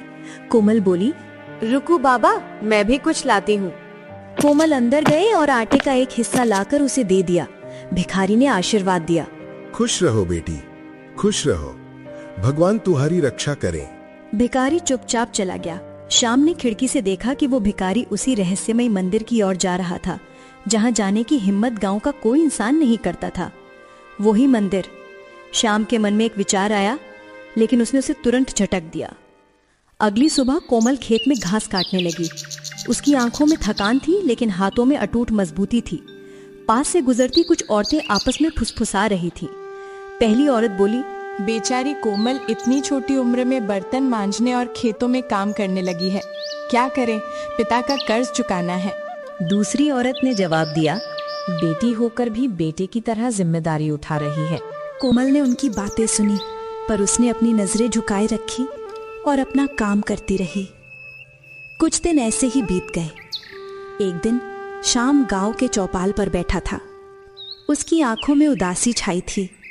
जब उसने सामने से गुजरती हुई कोमल को देखा तो उसकी आंखें भर आईं। श्याम खुद से बोला, मेरी बेटी काम करने के लिए मजबूर हो गई। भगवान, मुझे ये दिन क्यों दिखाया, इससे पहले मुझे उठा लेते। श्याम उदास हो गया और उसका मन भारी हो गया। वो उठकर घर की ओर लौटने लगा। गांव की गलियों में वही बूढ़ा भिखारी अपनी फटी पुरानी झोली लिए भीख मांग रहा था। लोग उससे बचकर निकल रहे थे। भिखारी ने लोगों से कहा, भगवान के नाम पर कुछ दे दो, अरे भगवान के नाम पर कुछ दे दो, मैं भूखा हूँ, प्यासा हूँ, कुछ तो दे दो। एक औरत ने उसके करीब आकर खाने को कुछ दिया। तभी पास खड़ी दूसरी औरत ने फुसफुसा कर कहा, ये भिखारी बहुत रहस्यमयी है, हमेशा उस मंदिर के पास पड़ा रहता है और कहते हैं कि वो मंदिर में जाने वाले लोगों को देखता है और फिर वे लोग कभी लौटकर नहीं आते और रात को उस मंदिर से अजीब आवाजें आती हैं, वहाँ जाना मौत को न्योता देना है। भिखारी चुपचाप आगे बढ़ गया और लोग उसे रहस्यमय नजरों से देखते रहे। शाम के समय आसमान में काले बादल छा गए थे। बिजली कड़क रही थी और तेज बारिश हो गई थी।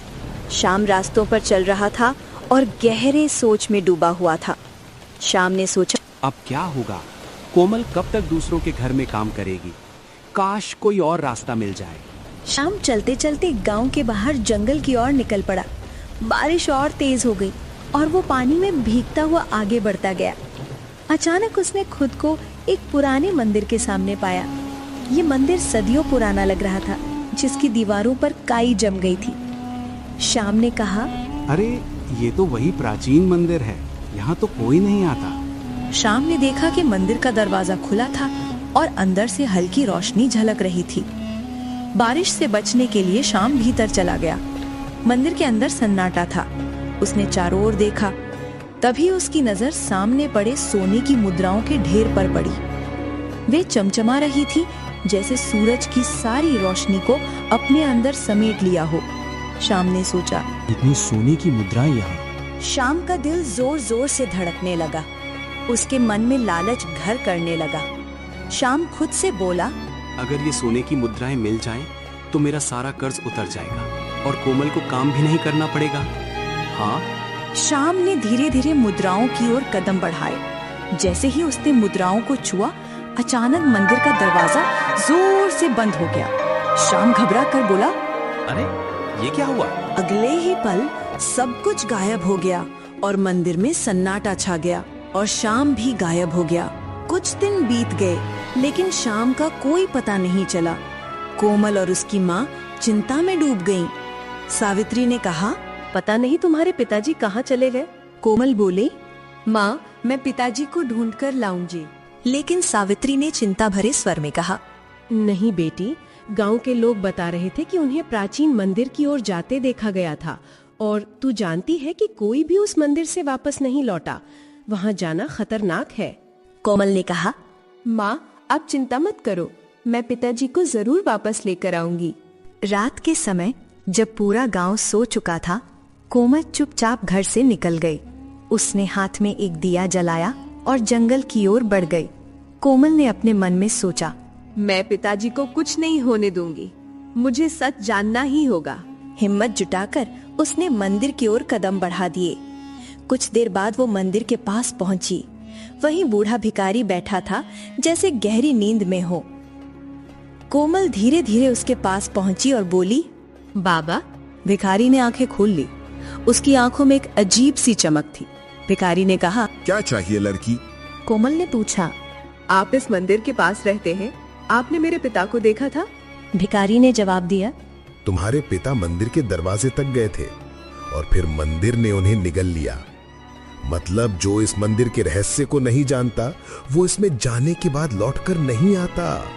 कोमल के रोंगटे खड़े हो गए। मुझे सब कुछ बताइए, भिखारी ने कहा। अगर जानना चाहती हो तो कीमत चुकानी होगी। कोमल बोली, जो भी कीमत हो मैं चुकाऊंगी। भिखारी ने रहस्यमय तरीके से मुस्कुराते हुए कहा, यहाँ से चली जाओ लड़की। सच तो ये है कि मैं तुम्हें चाहकर भी कुछ नहीं बता सकता। अगर मैं तुम्हें कुछ भी बताने का प्रयास करूंगा तो जलकर भस्म हो जाऊंगा। तुम्हें अगर रहस्य का पता लगाना है तो स्वयं इस मंदिर के अंदर जाना होगा। जो भी इस मंदिर के अंदर जाता है वो या तो वापस नहीं आता, और अगर आता है तो शायद कुछ और ही बन कर आता है। तभी वहाँ एक व्यक्ति राजसी पोशाक पहने आ पहुंचा। उसकी आंखों में एक विचित्र सी खामोशी थी, जैसे वो भी कुछ खोजने आया हो। कोमल ने पूछा, आप कौन हैं?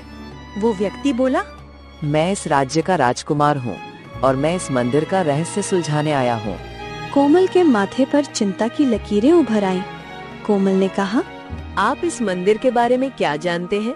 राजकुमार के चेहरे पर रहस्यमयी उदासी थी और राजकुमार ने कहा, बरसों पहले मेरे दादा भी इस मंदिर में गए थे और फिर कभी लौट कर नहीं आए। कोमल ने भी कहा, मेरे पिता भी इसी मंदिर में गए थे और लापता हो गए। कुछ पलों तक दोनों के बीच सन्नाटा रहा। अचानक भिखारी अपनी जगह से उठकर खड़ा हो गया। आज उसकी आंखों में गहरी रहस्यमयी चमक थी। भिखारी ने कहा, अगर तुम दोनों अंदर जाना ही चाहते हो तो याद रखना, ये मंदिर केवल उन्हीं को स्वीकार करता है जो अपने मन में कोई लालच नहीं रखते। याद रखना। कोमल बोली, मैं केवल अपने पिता को खोजने आई हूँ। और राजकुमार ने भी कहा, और मैं अपने दादा का सच जानने आया हूँ। भिखारी ने कहा, तो जाओ और देखो ये मंदिर तुम्हें स्वीकार करता है या नहीं। जाओ। कोमल और राजकुमार धीरे धीरे मंदिर की सीढ़ियां चढ़ने लगे। मंदिर का दरवाजा पहले से खुला था, जैसे उनका ही इंतजार कर रहा हो। कोमल ने गहरी सांस लेते हुए भीतर कदम रख दिया। राजकुमार भी उसके साथ अंदर चला गया। जैसे ही वे अंदर गए, उन्होंने खुद को एक तहखाने के अंदर पाया, जहां सोने की मुद्राओं का विशाल ढेर लगा हुआ था। उन मुद्राओं को देखकर राजकुमार और कोमल की आंखें फटी की फटी रह गईं। कोमल ने कहा, यहाँ तो बहुत सारा सोना रखा हुआ है। ऐसा लगता है जैसे ये कोई प्राचीन खजाना हो। राजकुमार ने जवाब दिया, तुम सही कह रही हो। ये खजाना तो इतना विशाल है जिसकी कोई राजा कल्पना तक नहीं कर सकता। इतना कहते ही राजकुमार की आंखें उस खजाने को देखकर चुंधियाने लगी। सच तो ये था कि खजाने को देखकर उसके मन में लालच आ चुका था। वो कोमल की ओर देखकर बोला, देखो कोमल, वैसे तो मैं यहाँ अपने दादा के लापता होने का रहस्य पता लगाने के लिए आया था, लेकिन मुझे नहीं पता था कि इस प्राचीन मंदिर के अंदर इतना विशाल खजाना है। अगर ये खजाना मैं यहाँ से बाहर निकालने में सफल हो जाऊं, तो मैं इस संसार का सबसे शक्तिशाली राजकुमार बन सकता हूँ। कोमल ने कहा, रुक जाओ राजकुमार। मगर राजकुमार उस खजाने की ओर बढ़ गया। जैसे ही उसने खजाने को हाथ लगाया, वो अचानक गायब हो गया। इसके बाद कोमल ने खुद को एक घने जंगल में पाया। चारों तरफ धुंध फैली हुई थी और रास्ते उलझे हुए थे, जैसे कोई भूल भुलैया हो। कोमल ने खुद से कहा, ये तो बड़ा ही विचित्र जंगल है। हर रास्ता, हर पेड़ एक जैसा लग रहा है। जो भी हो, मंदिर के अंदर कोई विचित्र रहस्य तो है। कोमल उस जंगल से बाहर निकलने का प्रयास करने लगी, लेकिन हर बार वो घूम फिर कर वापस वहीं आ जाती। कोमल ने अपने मन में सोचा, ये क्या हो रहा है? मैं घूम फिर कर वहीं आ जाती हूँ। ऐसा लगता है ये कोई जादुई भूल भुलैया है। क्या मैं इससे कभी बाहर नहीं निकल पाऊंगी? तभी रंग बिरंगे फूलों के बीच से एक सुंदर स्त्री प्रकट हुई।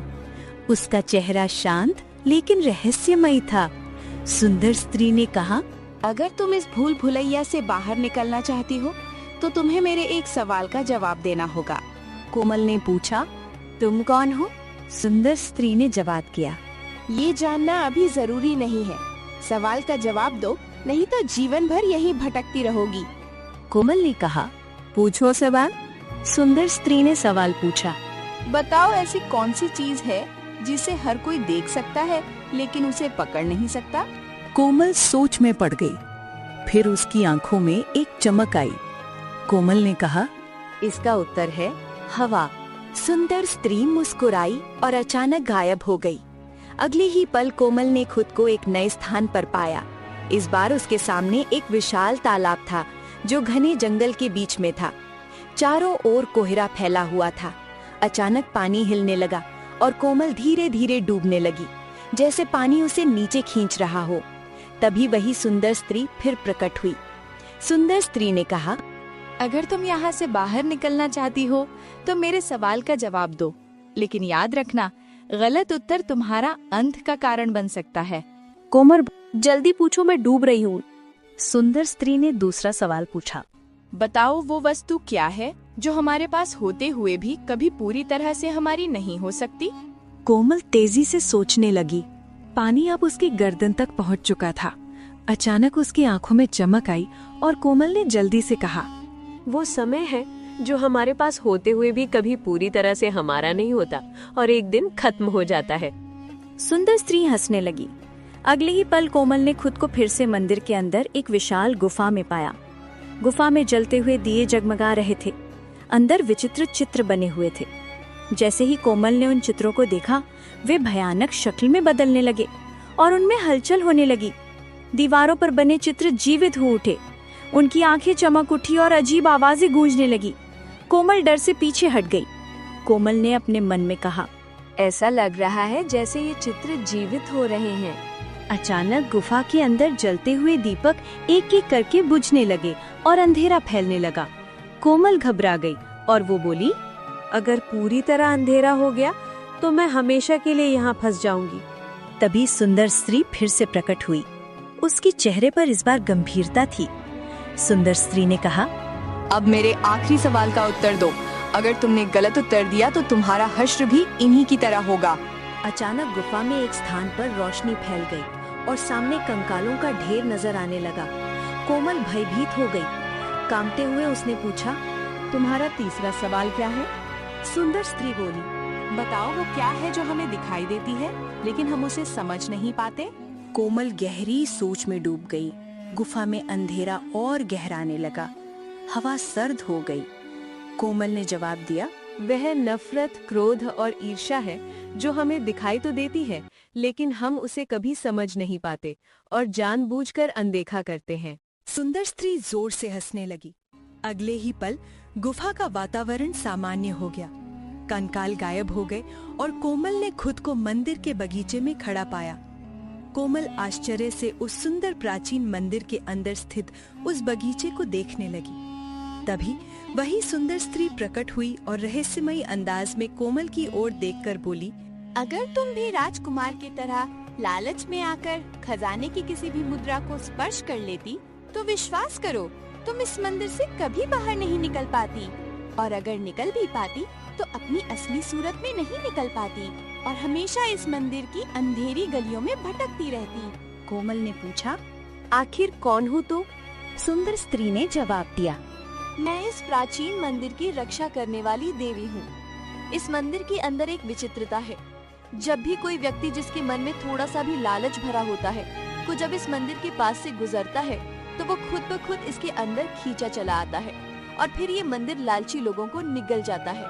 कोमल ने कहा, है किसी का लालच नहीं, मुझे मेरे पिता वापस चाहिए। सुंदर स्त्री बोली, तुम्हारे पिता एक लालची थे। कोमल ने जवाब दिया, नहीं, मेरे पिता लालची नहीं थे, बस कर्ज में फंसे हुए थे। हो सकता है कि उन्होंने इस मंदिर के अंदर खजाना देखा हो और उनके मन में कर्ज से मुक्ति का कोई मार्ग समझ में आ गया हो। वो तो बेचारी एक साधारण किसान है। कोमल ने अपनी बात जारी रखी, मैं चाहती हूँ कि तुम केवल मेरे पिता को ही नहीं बल्कि जो राजकुमार मेरे साथ आया था उसे भी वापस कर दो, और जितने भी लोग इस मंदिर के अंदर जाकर लालच की वजह से गायब हुए हैं उन सब को वापस कर दो, क्योंकि सभी को सुधरने का मौका मिलना चाहिए। सुंदर स्त्री रहस्यमयी अंदाज में मुस्कुराती हुई कोमल की ओर देखकर बोली, तुमने मेरे 3 प्रश्नों का सही उत्तर दिया है। तुम पहली मानव हो जो सवालों के सही जवाब देने में सफल हुई हो, इसलिए तुम्हारे पिता तुम्हें जरूर मिलेंगे, और मैं केवल तुम्हारी वजह से उन सब लोगों को आजाद कर रही हूँ जो अपने लालच की वजह से यहाँ पर फंसे हुए हैं। इतना बोलकर सुंदर स्त्री की आंखों से किरणें निकलने लगी, और देखते ही देखते वहाँ कोमल का पिता श्याम प्रकट हो गया। श्याम ने मंदिर की रक्षक देवी से कहा, मुझे क्षमा कर दो देवी, मैं लालच में आ गया था। जब मैंने इस मंदिर के द्वार खुले देखे तब मुझे यह खजाना दिखाई दे गया और मैं लालच में अंदर की ओर बढ़ गया।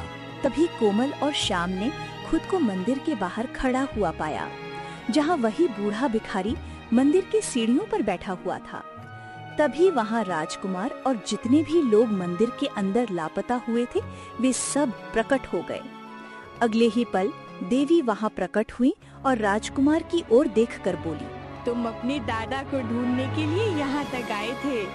वो रहे तुम्हारे दादा, वो भिखारी ही तुम्हारे दादा हैं। ये सुनकर राजकुमार आश्चर्य में पड़ गया, और राजकुमार ने कहा, ये आप क्या कह रही हैं? सुंदर स्त्री ने जवाब दिया, सही कह रही हूँ। बरसों पहले तुम्हारे दादा भी इसी खजाने को पाने के लालच के इरादे से इस मंदिर तक आए थे और श्राप के कारण भिखारी बन गए, और फिर वो चाहकर भी अपनी सच्चाई किसी को नहीं बता सकते थे, क्योंकि श्राप के अनुसार अगर वो किसी को भी बताते कि वो भिखारी नहीं बल्कि एक राजा है तो वो जलकर राख हो जाते। इतना बोलकर सुंदर स्त्री की आंखों से किरणें निकलकर भिखारी के शरीर पर पड़ने लगी, और अगले ही पल वो भिखारी एक राजा में परिवर्तित हो गया। राजकुमार ने अपनी दादा को तुरंत पहचान लिया और कहा, दादाजी, ओह, तो आप इतने वर्षों तक भिखारी बने रहे? राजा बोला, हाँ, ये सब मेरे पापों का फल है। इतना बोलकर राजा ने सुंदर स्त्री से कहा, मुझे क्षमा कर दो, अब मैं लालच कभी नहीं करूँगा। तभी देवी श्याम से बोली, मैं जानती हूँ कि तुम्हें तुम्हारे ऊपर कर्ज के बोझ ने लालची बनाया था।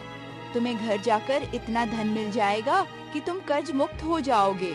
सुंदर स्त्री रहस्यमयी अंदाज में मुस्कुराती हुई वहाँ से गायब हो गई।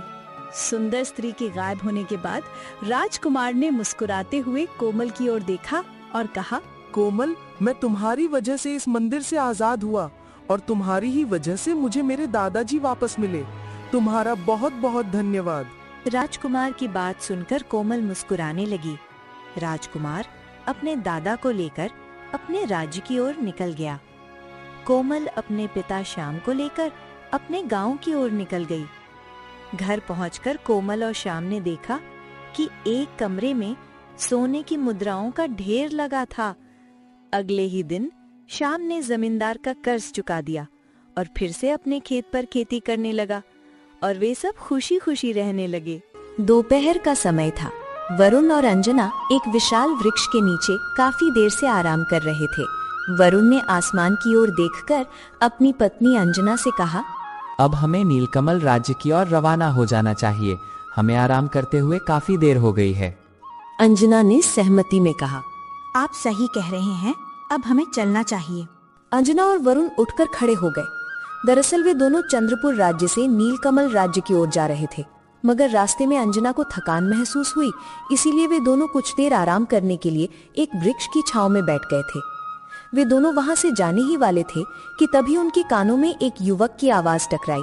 रंग बिरंगे कंगन ले लो, लाल, नीले, पीले, हरे, बैंगनी और गुलाबी रंग बिरंगे कंगन ले लो।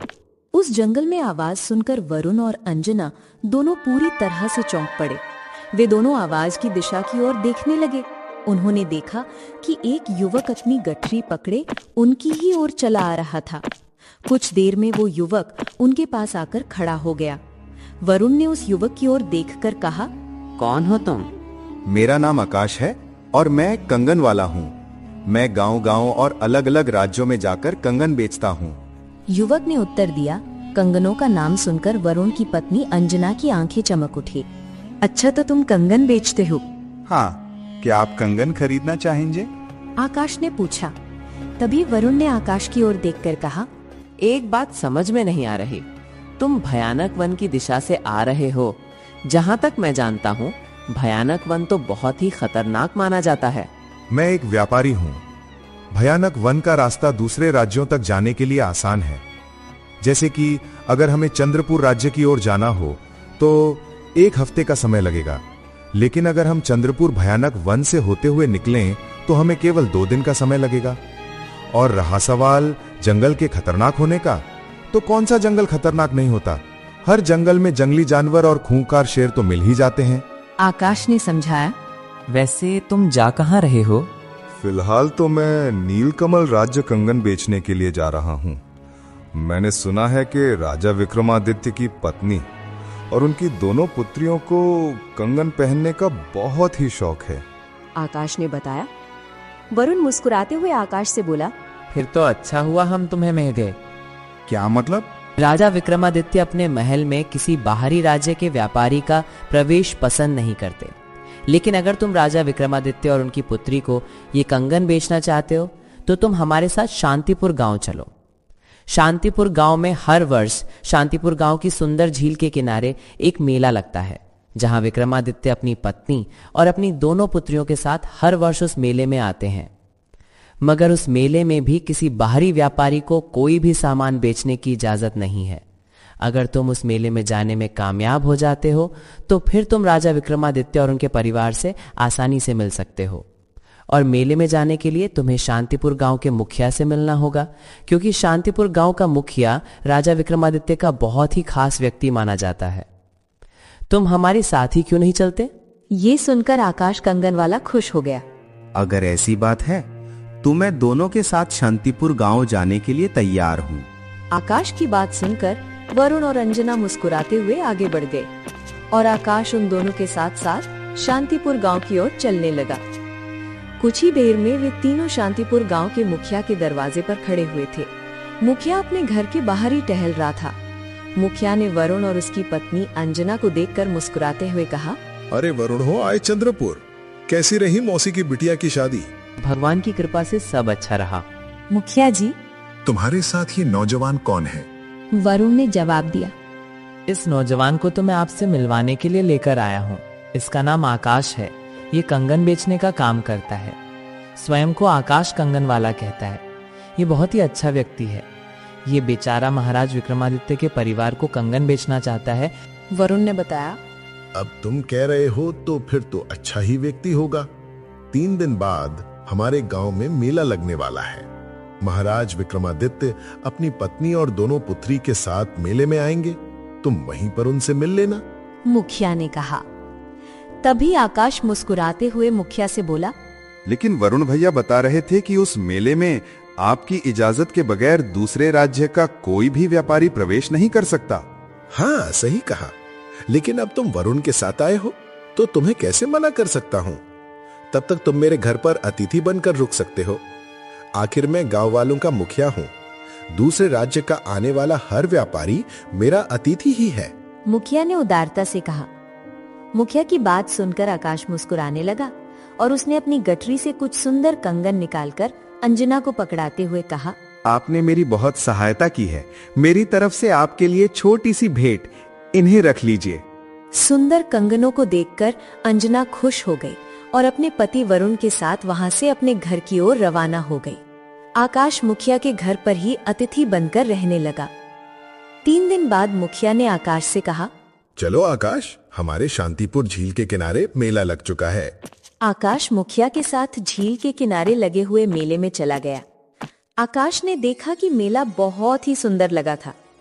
तभी मुखिया ने उंगली से एक और इशारा करते हुए आकाश से कहा, आकाश, वो देखो, सामने महाराज अपनी पत्नी और दोनों पुत्रियों के साथ खड़े हुए हैं। कुछ ही देर में मुखिया राजा विक्रमादित्य के सामने खड़ा हुआ था। राजा विक्रमादित्य ने मुखिया को देखकर मुस्कुराते हुए कहा, कैसे हो मुखिया? महाराज, आपके शासन में सभी अच्छे हैं। मुखिया ने उत्तर दिया। राजा विक्रमादित्य ने आकाश की ओर गौर से देखा और पूछा, ये कौन है? महाराज, एक कंगन का व्यापारी है। इसका नाम आकाश है। ये कंगन बेचता है। ये आपको कंगन बेचना चाहता था, लेकिन इस बेचारे को पता नहीं था कि आपके महल में किसी बाहरी राज्य के किसी व्यापारी का प्रवेश निषेध है। मुखिया ने समझाया। कंगन का नाम सुनकर राजा विक्रमादित्य की पत्नी रानी मित्रा और उनकी दोनों पुत्रियों मृणालिनी और ललिता के होठों पर मुस्कुराहट आ गई। कौन कौन से रंग के कंगन है तुम्हारे पास? मृणालिनी ने पूछा। राजकुमारी, मेरे पास सभी रंगों के कंगन हैं। आकाश ने जवाब दिया। तो फिर देर किस बात की है आकाश? कंगन वाले, जल्दी से अपनी गठरी खोल दो और हमें कंगनों के दर्शन कराओ। ललिता ने उत्साह से कहा। आकाश ने तुरंत अपनी गठरी खोल दी और रंग बिरंगे कंगन रानी चित्रा और उनकी दोनों पुत्रियों को दिखाने लगा। चित्रा ने लाल रंग के कंगन की ओर देखकर कहा, मुझे तो ये लाल रंग के कंगन बहुत पसंद है। और मुझे पीले वाले कंगन बहुत पसंद है, ललिता ने कहा। आकाश ने लाल पीले रंग के कंगन राजकुमारी ललिता और रानी नित्रा के हाथों में पकड़ा दिए, मगर मृणालिनी सभी कंगनों को बहुत गौर से देख रही थी। मृणालिनी को कंगनों की तरफ गौर से देखता हुआ देख आकाश बड़े ही रहस्यमय अंदाज में मुस्कुराता हुआ मृणालिनी से बोला, क्या हुआ राजकुमारी? लगता है आपको मेरे कंगन पसंद नहीं आए। तुम्हारे कंगन तो अच्छे हैं, परंतु मेरे मन को नहीं भा रहे, मृणालिनी ने कहा। आकाश ने अपनी जेब से एक सुनहरे रंग के कांच का सुंदर कंगन निकालकर मृणालिनी को दिखाते हुए कहा, ये कैसी लग रही है? ये कंगन तो वाकई बहुत सुंदर है, मृणालिनी ने कहा। अगर आप बुरा न माने तो क्या मैं अपने हाथों से इसे आपकी कलाई में पहना सकता हूँ? आकाश ने पूछा। आकाश की बात सुनकर राजा विक्रमादित्य और उसकी पत्नी बुरी तरह से चौंक पड़े। वे कुछ कहने ही वाले थे कि तभी मृणालिनी चहकती हुई बोली, हाँ क्यों नहीं। आकाश ने तुरंत अपने हाथों से मृणालिनी को वो सुनहरे कंगन पहना दिए। कंगन पहनाकर आकाश राजा विक्रमादित्य से बोला, अब मुझे जाने की इजाजत दीजिए महाराज। तुमने हमारे परिवार को जो कंगन दिए हैं उनकी कीमत तो बताओ। राजा विक्रमादित्य ने कहा, महाराज, महारानी और आपकी दोनों पुत्रियों ने मेरे कंगन पसंद किए और राजकुमारी मृणालिनी ने मेरे हाथ से कंगन पहने। मेरे लिए यही बहुत बड़ा सौभाग्य है। इससे अधिक मुझे और कुछ नहीं चाहिए। आकाश ने कहा। इतना बोलकर आकाश ने मुखिया को कंगनों की गठरी देते हुए कहा, मुखिया जी, ये कंगन आप अपने गांव में सभी स्त्रियों को बांट दीजिए। ये मेरी तरफ से आपके लिए एक छोटी सी भेंट है। आपने मुझे अपने घर में 3 दिन अतिथि के रूप में रखा, मेरा बहुत ख्याल रखा। इतना बोलकर आकाश बड़ी ही तेजी से वहां से चला गया। आकाश के जाते ही राजा विक्रमादित्य ने मुखिया से कहा, बड़ा ही विचित्र व्यापारी का। सही कहा महाराज। यूं कहा जाए कि ये बड़ा ही रहस्यमय कंगन माला था तो गलत नहीं होगा। सारी कंगन मुफ्त में ही दे गया, मुखिया ने कहा। इतना बोलकर मुखिया गठरी लेकर वहां से चला गया और मेले में आई हुई सभी स्त्रियों को कंगन बांध दिया।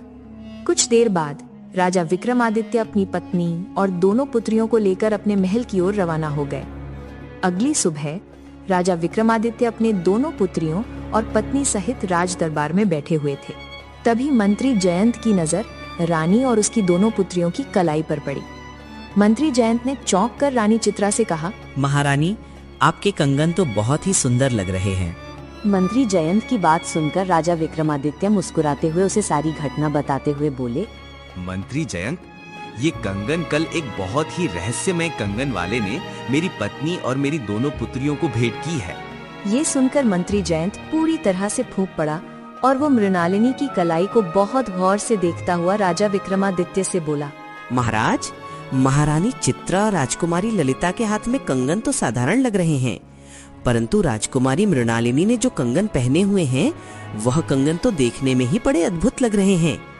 महाराज, मुझे लगता है कि आप इन दोनों कंगनों को बहुत ही गौर से देखें। क्या ये कंगन आपको जाने पहचाने नहीं लगते? मंत्री जयंत की बात सुनकर राजा विक्रमादित्य बुरी तरह से चौंक पड़े और राजकुमारी मृणालिनी के हाथ में उन 2 कंगनों को बहुत ही गौर से देखते हुए बोले, तुम सही कह रहे हो मंत्री जयंत। राजकुमारी मृणालिनी के हाथों में 2 कंगन बिल्कुल उस कंगन से मेल खाते हैं जो मैंने अपने हाथ में पहन रखा है। महाराज, लगता है आपका ध्यान कहीं भटक गया था। आपको उस रहस्यमयी कंगन वाले से कंगन नहीं लेने चाहिए थे। मंत्री जयंत ने इतना कहा ही था कि तभी राजकुमारी मृणालिनी की हाथ की कंगन बुरी तरह से चमकने लगी। अगले ही पल राजकुमारी मृणालिनी उसी रोशनी में वहां से गायब हो गई। ये देखकर राजा विक्रमादित्य चौंक पड़े। तभी राजकुमारी ललिता और महारानी चित्रा चीखने लगी, मुझे कुछ भी दिखाई नहीं दे रहा और मैं भी कुछ नहीं देख पा रही पिताजी। यह देखकर राजा हड़बड़ा गया। तभी शांतिपुर गांव का मुखिया दौड़ते हुए राजमहल पहुंचा और राजा विक्रमादित्य की ओर देखकर बोला, महाराज, गजब हो गया। क्या हुआ मुखिया? राजा ने पूछा। महाराज, कल आकाश कंगन वाले की जो कंगन मैंने जिन जिन गांव की औरतों को भेंट की थी, उन सभी औरतों को अचानक से दिखाई देना बंद हो गया। उन्हीं कंगनों में मेरी पत्नी ने भी कुछ कंगन पसंद की थी, वो भी अंधी हो गई। आखिर उस कंगन वाले का क्या रहस्य है? हमें किसी भी हाल में उसे पकड़ना ही होगा।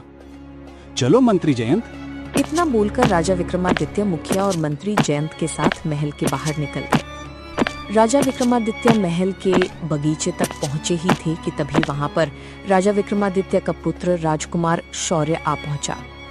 शौर्य, जो कि कुछ दिनों के लिए किसी महत्वपूर्ण काम से राज्य से बाहर गया था, अपने पिता को चिंतित अवस्था में देखकर चौंक कर बोला, क्या हुआ पिताजी? राजा विक्रमादित्य ने राजकुमार को सारी घटना बताते हुए बोले, उस कंगन वाले की कंगन जिस स्त्री ने पहनी वो अंधी हो गई। रानी तरा और राजकुमारी ललिता को भी दिखाई देना बंद हो गया। और तो और राजकुमारी मृणालिनी की कंगन से एक रहस्यमयी रोशनी निकली और राजकुमारी मृणालिनी अचानक वहां से गायब हो गई। यह सुनकर राजकुमार बुरी तरह से आश्चर्य में पड़ गया और मंत्री जयंत की ओर देखकर बोला, ये तो बहुत ही रहस्यमय मामला लगता है। आखिर वो कंगन वाला कौन था? इतना बोलकर राजकुमार शौर्य मुखिया की ओर देखकर बोला, मुखिया जी, उस कंगन वाले को आप ही पिताजी के पास लाए थे। वो कंगन वाला आपके संपर्क में कैसे आया? राजकुमार, उस कंगन वाले को मेरे गांव के रहने वाले वरुण और अंजना लेकर आए थे।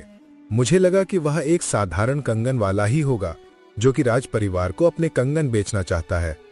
मैं तो यही सोचकर इस कंगन वाले को शांतिपुर गांव के मेले में लाया था।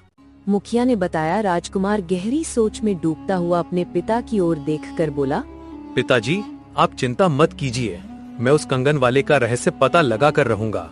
मेरी बहन मृणालिनी चाहे संसार के किसी भी कोने में क्यों ना हो, उसे ढूंढकर मैं महल में आऊंगा। इतना बोलकर राजकुमार कुछ सोचकर मंत्री जयंत से बोला, मंत्री जी, पिताजी ने बताया कि मृणालिनी ने हाथ में जो कंगन पहना था, उस कंगन से रोशनी निकली और मृणालिनी उसमें गायब हो गई। इसका मतलब उस रहस्यमय कंगन वाले ने राजकुमारी मृणालिनी को कोई विचित्र कंगन ही दी थी और उसने उस कंगन को स्वयं मृणालिनी को पहनाया भी था। क्या आप बता सकते हैं कि वो कंगन दिखने में कैसी थी? मंत्री जयंत ने राजा विक्रमादित्य की कलाई की ओर देखकर राजकुमार से बोला, महाराज, जिस रंग का कड़ा पहने हुए हैं वह कंगन उसी रंग का दिख रहा था। राजकुमार तुरंत अपने पिता से बोला, पिताजी, अपने कड़े को मुझे दे दीजिए। राजा विक्रमादित्य ने अपना कड़ा उतारकर राजकुमार शौर्य को पकड़ा दिया। राजकुमार ने मुखिया से बोला, मुखिया जी, आइए मेरे साथ। कहाँ? सबसे पहले मैं वरुण और उसकी पत्नी से पूछताछ करूंगा। इतना बोलकर राजकुमार अपने घोड़े पर बैठ गया और मुखिया उसके घोड़े पर पीछे बैठ गया। कुछ ही देर में राजकुमार शौर्य वरुण की झोपड़ी के सामने खड़ा हुआ था। राजकुमार मुखिया के साथ वरुण के घर के अंदर आ पहुंचा। वरुण की पत्नी, जो कि अंधी हो चुकी थी, फूट फूट कर रो रही थी और वरुण अपना सर पकड़े हुए बैठा था। राजकुमार ने वरुण से बोला, वरुण, उस कंगन वाले को तुम मुखिया के घर पर क्यों लेकर आए थे? मुझे बताओ, वो कंगन वाला तुम्हें कहाँ मिला था? मैं चंद्रपुर से नीलकमल आ रहा था। भयानक वन की सीमा पर दोनों पति पत्नी एक वृक्ष के नीचे आराम करने के लिए बैठ गए। वह कंगन वाला भयानक वन के अंदर की ओर से आया था। वरुण ने बताया। ये सुनकर राजकुमार शौर्य बुरी तरह से चौंक कर बोला, भयानक वन का? लेकिन वह तो बड़ा ही भयावह जंगल है। उस समय मेरा माथा ठनका तो था और मैंने आकाश कंगन वाले से पूछा भी था, लेकिन उसने इतनी सरलता से मेरा दिमाग घुमा दिया कि मुझे उस पर जरा सा भी शक नहीं हुआ। वरुण ने स्वीकार किया। वरुण की बात सुनकर राजकुमार गहरी सोच में डूबता हुआ अपने आप से बोला, इसका मतलब यह है कि वो रहस्यमय कंगन वाला भयानक वन से ही आया था। मुझे उस कंगन वाले को वही तलाशना चाहिए। इतना बोलकर राजकुमार वरुण के घर से बाहर निकल आया और अपने घोड़े का रुख सीधे भयानक वन की ओर कर दिया। राजकुमार आधे दिन तक अपना घोड़ा भयानक वन की गहराइयों में दौड़ाता रहा। उस जंगल के चारों ओर भयंकर कोहरा छाया हुआ था। उस जंगल को देखकर राजकुमार शौर्य अपने आप से बोला, ये तो बड़ा ही विचित्र जंगल है। अजीब बात यह है कि अभी तक इस जंगल में मुझे एक भी जंगली जानवर देखने को नहीं मिला। इसका मतलब इसके बारे में डरावनी अफवाह सच है। तभी राजकुमार की नजर एक घने वृक्ष पर पड़ी, जिसके नीचे एक साधु आंखें बंद करके बैठे थे। ये तो कोई साधु महाराज लगते हैं। मुझे इनसे जाकर पूछना चाहिए। इतना बोलकर राजकुमार सीधे साधु महाराज के पास पहुंच गया। राजकुमार जैसे ही साधु महाराज के पास पहुंचा, अगले ही पल साधु ने अपनी आंखें खोल ली और राजकुमार को बड़े ही गौर से देखते हुए रहस्यमय अंदाज में बोले, तुम्हारी शक्ल तो नीलकमल के राजा विक्रमादित्य से बहुत मिलती है। क्या तुम उसके पुत्र हो? हाँ महाराज, क्या आपने मेरे पिताजी को देखा है? शौर्य ने हाँ, देखा है मैं। तुम्हारे पिता को कैसे भूल सकता हूँ? कहो, तुम भयानक वन की गहराई में क्यों भटक रहे हो? साधु ने पूछा। राजकुमार ने साधु को सारी घटना बताते हुए कहा, और इस तरह से राज्य में अफरा तफरी का माहौल मचा हुआ। बड़े ही रहस्यमय अंदाज में राजकुमार से बोले, मुझे पता था कि एक दिन ऐसा होना ही है। लाओ, मुझे वो कड़ा दिखाओ। राजकुमार ने अपने पिता का वो कड़ा साधु को पकड़ा दिया और कहा, उस रहस्यमय कंगन वाले ने मेरी बहन मृणालिनी को जो कंगन पहनाई थी, वो ऐसे ही। साधु उस कड़े को बहुत ही गौर से देखता हुआ राजकुमार से बोला, ये कोई मामूली कड़ा नहीं है राजकुमार, बल्कि एक विचित्र कड़ा है। मेरी बात ध्यान से सुनो। ये कड़ा भी एक कमन ही है। यहाँ से दाईं दिशा की तरफ चलते जाओ, वहाँ तुम्हें एक बहता हुआ झरना मिलेगा। तुम्हें तुम्हारे सवालों के जवाब वहीं मिलेंगे। याद रखना, जिस कंगन को तुम पकड़े हुए हो, दरअसल ये कोई कंगन नहीं, बल्कि दूसरी दुनिया के खुलने का एक द्वार है। जैसे ही तुम उस बहते हुए झरने पर इस कंगन को स्पर्श कराओगे, तुम्हें वो द्वार नजर आ जाएगा। वो द्वार हर 20 वर्ष के बाद उसी झरने के पानी में खुलता है। समय मत गवाओ, तुम्हारी बहन मृणालिनी की जान खतरे में है। ये सुनकर राजकुमार तुरंत अपने घोड़े पर सवार होकर साधु की बताई हुई दिशा की ओर चल पड़ा। कुछ देर के बाद राजकुमार एक बड़ी ही विचित्र स्थान पर मौजूद था। राजकुमार ने देखा कि सामने एक सुंदर झरना बह रहा था और उसके आसपास बड़ा ही मनमोहक दृश्य था। चंद्रमा की चांदनी की रोशनी वहां पे ऐसे फैली हुई थी मानो कि उस जगह के लिए वो सुबह का दृश्य हो। राजकुमार बहते हुए झरने के बगल में समीप खड़ा हो गया और कड़ा निकालकर पानी में स्पर्श करने लगा। अगले ही पल रंग बिरंगी किरणों के साथ उस कड़े से रोशनी का एक गोल द्वार प्रकट हो गया। ये तो बड़े ही आश्चर्य की बात है। साधु महाराज ने सच कहा था, पर एक बात समझ में नहीं आ रही कि इस जादुई विचित्र कड़े के बारे में क्या मेरे पिता पहले से जानते थे? राजकुमार ने इतना कहा ही था कि तभी उसके कानों में एक बूढ़ी औरत की आवाज टकराई। उस कड़े को मुझे दे दो, वो कड़ा तुम्हारे बाप का नहीं बल्कि मेरा है। राजकुमार ने जैसे ही पलटकर देखा तो उसके सामने झाड़ियों में एक बूढ़ी औरत लाठी पकड़ी हुई खड़ी हुई थी। राजकुमार ने तुरंत उस कड़े को अपनी जेब में रख लिया और उस बूढ़ी औरत के करीब आते हुए बोला, कौन हो तुम? सबसे पहले जिस कड़े को तुमने अपनी जेब में रखा है, वो कड़ा मुझे दे दो। वो कड़ा एक विचित्र जादुई कंगन है जो कि मेरी है। बरसों पहले तुम्हारे पिता ने उस कंगन को मुझसे इसी स्थान पर छीना था। बूढ़ी औरत ने कहा। ये सुनकर राजकुमार बुरी तरह से चौंक पड़ा। ये झूठ है, मैं इस बात को नहीं मानता। तभी राजकुमार के कानों में पीछे से एक युवक की आवाज टकराई। ये सही बोल रही है। राजकुमार ने जैसे ही पलटकर देखा तो उसके सामने एक युवक खड़ा हुआ उसे रहस्यमय अंदाज में देख रहा था। कौन हो तुम? राजकुमार ने पूछा। तुम रहस्यमय कंगन वाले की तलाश में तुम यहाँ तक आए हो। मैं वही हूँ। मुझे लगा था कि मुझे ढूंढते हुए तुम्हारा बाप यहाँ तक आएगा, लेकिन वो हमेशा कायर था। शायद मुंह छुपाकर महल में ही बैठा हुआ है। युवक ने व्यंग किया। ये सुनकर राजकुमार बुरी तरह से क्रोधित हो उठा और अपनी तलवार निकालकर उस कंगन वाले से बोला, अगर एक शब्द और तुमने अपनी जबान से निकाला तो तुम्हारी गर्दन तुम्हारे धड़ से अलग कर दूंगा। सच इतना ही कड़वा होता है राजकुमार। तुम भी अपने बाप की तरह ही हो। जो काम बरसों पहले उसने इसी जंगल में किया था, तुम भी वही करने आए हो। लेकिन तब की स्थिति और अब की स्थिति में धरती और आकाश का अंतर है। आज तुम्हारी बहन मृणालिनी मेरे कब्जे में है। विश्वास नहीं होता तो झाड़ियों में देख लो।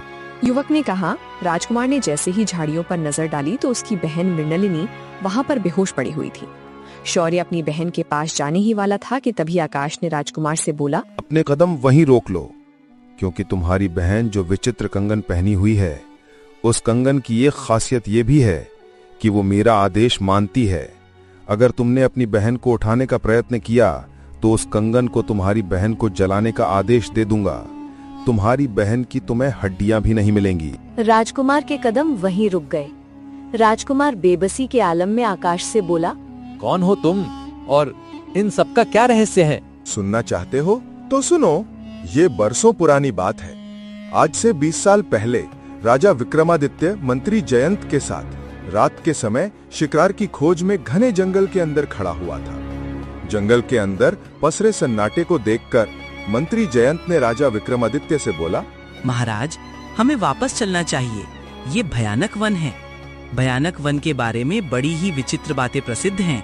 तभी राजा विक्रमादित्य की नजर एक झरने पर पड़ी। राजा विक्रमादित्य ने मंत्री जैन से बोला, वो सामने देखो, कितना सुंदर झरना बह रहा है। तभी उस झरने के बहते हुए पानी में रंग बिरंगी किरणें फूटने लगी। महाराज, ये तो बड़ा ही विचित्र दृश्य है। हमें छुपकर देखना चाहिए। मंत्री जयंत ने कहा। राजा विक्रमादित्य घने वृक्ष के पीछे छुपकर उस विचित्र दृश्य को देखने लगा। झरने के पानी में अचानक एक गोल द्वार रंग बिरंगी किरणों से प्रकट हो गया और उस द्वार के अंदर से एक व्यक्ति और एक औरत और एक 10 या 12 वर्षीय बच्चा निकलकर बाहर आ गए। उस व्यक्ति ने अपने हाथ में एक गठरी पकड़ रखी थी। उनके बाहर आते ही अचानक वो रंग बिरंगी किरणों से चमकने वाला द्वार गायब हो गया। वे तीनों लोग झरने के सामने झाड़ियों पर बैठ गए। वो बच्चा उस व्यक्ति से बोला, पिताजी, आखिर हम हर 20 वर्ष बाद पृथ्वी पर क्यों आते हैं? हम जादुई कंगन नगर के रहने वाले हैं। हमारे नगर में बनने वाली सभी कंगनों के अंदर एक विचित्र खासियत होती है। हम सब पृथ्वी लोक आकर पृथ्वी वासियों को बहुत कम दामों में कंगन बेचकर उनकी मदद करते हैं। व्यक्ति ने समझाया। और वो कैसे पिताजी? बच्चे ने पूछा। तभी वो औरत आकाश से बोली, आकाश, वो ऐसे कि हमारी कंगन भी स्त्रियां पहनती हैं, उनकी किस्मत कुछ दिनों बाद बदल जाती है। तो फिर हम यहाँ पर साधारण लोगों की तरह क्यों रहते हैं? हम तो जादू भी जानते हैं। बच्चे ने कहा, क्योंकि हमारा जादू पृथ्वी पर आकर कमजोर हो जाता है। औरत ने कहा। इतना बोलकर वो औरत अपने हाथ में एक विशेष कड़ा दिखाती हुई आकाश से बोली, देखो, ये कंगन कड़े की तरह दिखती है, मगर ये हमारी दुनिया तक पहुंचने का एक जादुई द्वार है। इस कड़े का रहस्य किसी मनुष्य को पता लग गया तो वो हम सबको नुकसान पहुंचा सकता है। मनुष्य अच्छे भी होते हैं और बुरे भी होते हैं। कैसा नुकसान माँ? आकाश ने पूछा। इस कड़े को जो भी मनुष्य पहने उसे कोई भी सम्राट या राजा हरा नहीं पाएगा। उसके अंदर एक अद्भुत शक्ति होगी। औरत ने कहा। ये सुनकर राजा विक्रमादित्य बुरी तरह से चौंक पड़ा और मंत्री जयंत से बोला, मंत्री जयंत, वो विचित्र कड़ा मुझे किसी भी कीमत पर चाहिए। महाराज, सोच लीजिए, आपके सामने जितने भी लोग दिखाई दे रहे हैं वो हमारी दुनिया की नहीं है। मंत्री जयंत ने चेतावनी दी। वो चाहे किसी भी दुनिया के हों, मुझे वो कड़ा किसी भी कीमत पर चाहिए। राजा विक्रमादित्य ने दृढ़ता से कहा। राजा विक्रमादित्य अपनी तलवार लेकर अचानक उन सब के सामने आकर खड़ा हो गया और उस औरत से बोला, तुम जो अपने हाथ में कड़ा पहनी हुई हो, उस कड़े को सीधी तरह मेरे हवाले कर दो। मैं नीलकमल का राजा विक्रमादित्य हूँ। ये जंगल मेरे ही राज्य के अधीन है। तभी उस औरत के पति ने राजा विक्रमादित्य से बोला, ऐसा मत कीजिए महाराज, अगर ये कड़ा हम आपको दे देंगे तो हम अपनी दुनिया में कभी भी वापस पहुंच नहीं पाएंगे। ये कड़ा एक द्वार है। मुझे कोई फर्क नहीं पड़ता, राजा विक्रमादित्य ने कहा। राजा विक्रमादित्य की बात सुनकर वो व्यक्ति गुस्से से बोला, यहाँ से चले जाओ राजा, नहीं तो अंजाम बहुत बुरा होगा। राजा विक्रमादित्य बुरी तरह से क्रोधित हो उठा। उसने तुरंत तलवार का सीधा वार उस व्यक्ति की गर्दन पर कर दिया। वो व्यक्ति चीखता हुआ झरनी के पानी में गिर पड़ा। ये देखकर आकाश बुरी तरह से कांपता हुआ अपनी माँ से बोला, इन्होंने तो पिताजी को मार दिया है। पृथ्वीवासी बहुत बुरे होते हैं। पृथ्वीवासियों की मदद करने के लिए यहाँ आई थी। तभी राजा विक्रमादित्य ने कड़ा जबरदस्ती उस औरत के हाथ से उतारकर अपने हाथ में पहन लिया। कड़ा पहनते ही राजा विक्रमादित्य अद्भुत शक्ति महसूस करने लगा। अब मुझे कोई नहीं हरा सकता। आप इस व्यक्ति की कंगनों की गठरी का क्या करेंगे और इस बच्चे और इस औरत का क्या होगा? मंत्री जयंत ने पूछा। तुमने सही कहा, इनका जीवित रहना मेरे लिए घातक है। अब मुझे इनकी जादुई कंगनों की कोई आवश्यकता नहीं है। इतना बोलकर राजा विक्रमादित्य ने तलवार का वार उस बच्चे और औरत पर कर दिया। वे दोनों चीखते हुए बेहोश हो गए। तभी वहाँ पर वही साधु वहाँ पहुँचा और राजा विक्रमादित्य की ओर देखकर क्रोधित अवस्था में बोला, महाराज, आपने बहुत बड़ी भूल कर दी। ये बेचारे इस दुनिया के वासी नहीं थे। आपने इनके साथ ऐसा क्यों किया? ये तो पृथ्वीवासियों की मदद करते थे। बकवास बनकर साधु, मेरे हाथ में जादुई कड़ा है। अब तेरे भी तंत्र मंत्र मेरा कुछ नहीं बिगाड़ सकते। इतना बोलकर राजा विक्रमादित्य मंत्री जयंत के साथ वहां से चला गया। आकाश ने कहानी जारी रखी। आकाश की आंखों में आंसू थे। आकाश ने राजकुमार की ओर देखकर बोला, राजा विक्रमादित्य ने सोचा था कि उसने मुझे और मेरी माँ को भी मार दिया है, परंतु साधु महाराज ने जंगल की जड़ी बूटियों से हम दोनों का इलाज किया और हम दोनों स्वस्थ हो गए। मैं बहुत छोटा था, इसलिए मैं चाहकर भी कुछ नहीं कर सकता था, परंतु साधु महाराज ने मुझे बताया कि मेरे पिताजी जिस गठरी में कंगन लेकर आए थे वो कंगन भी मायावी थी, जो सिर्फ अपनी ही दुनिया के व्यक्ति का आदेश मानती थी। तब से मैं 20 वर्ष तक बदले की आग में जलता रहा। आखिर मेरे पिता का क्या दोष था? हमारा परिवार तो तुम्हारी पृथ्वी पर आकर इंसानों की मदद करता था। तभी वहाँ पर वही साधु आ पहुँचा और राजकुमार से बोला, तो तुम्हें अपने पिता की सच्चाई पता लग गई। राजकुमार की आंखों में आंसू आ चुके थे।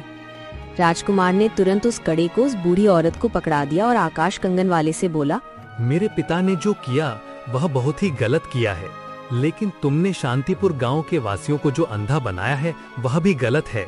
तुम उन्हें सही कर दो, उनका इन सब में कोई दोष नहीं है। तभी मृणालिनी को होश आ गया। मृणालिनी अपने भाई राजकुमार शौर्य को देखकर तुरंत वहां पहुंची। आकाश ने राजकुमार की ओर देखकर बोला, राजकुमार ठीक है, परंतु तुम्हारी माँ और तुम्हारी बहन कभी नहीं देख पाएंगी। यहाँ तक कि तुम्हारी बहन मृणालिनी भी अब कभी नहीं देख पाएंगी। आकाश कंगन वाले ने इतना कहा ही था कि तभी मृणालिनी को भी दिखाई देना बंद हो गया और वो फूट फूट कर रोने लगी। आकाश ने राजकुमार की ओर देखकर बोला, ये तुम्हारे पिता की सजा है।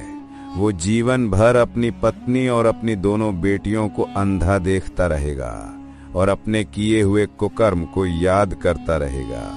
इतना बोलकर आकाश अपनी माँ के साथ उस झरने के पास चला गया।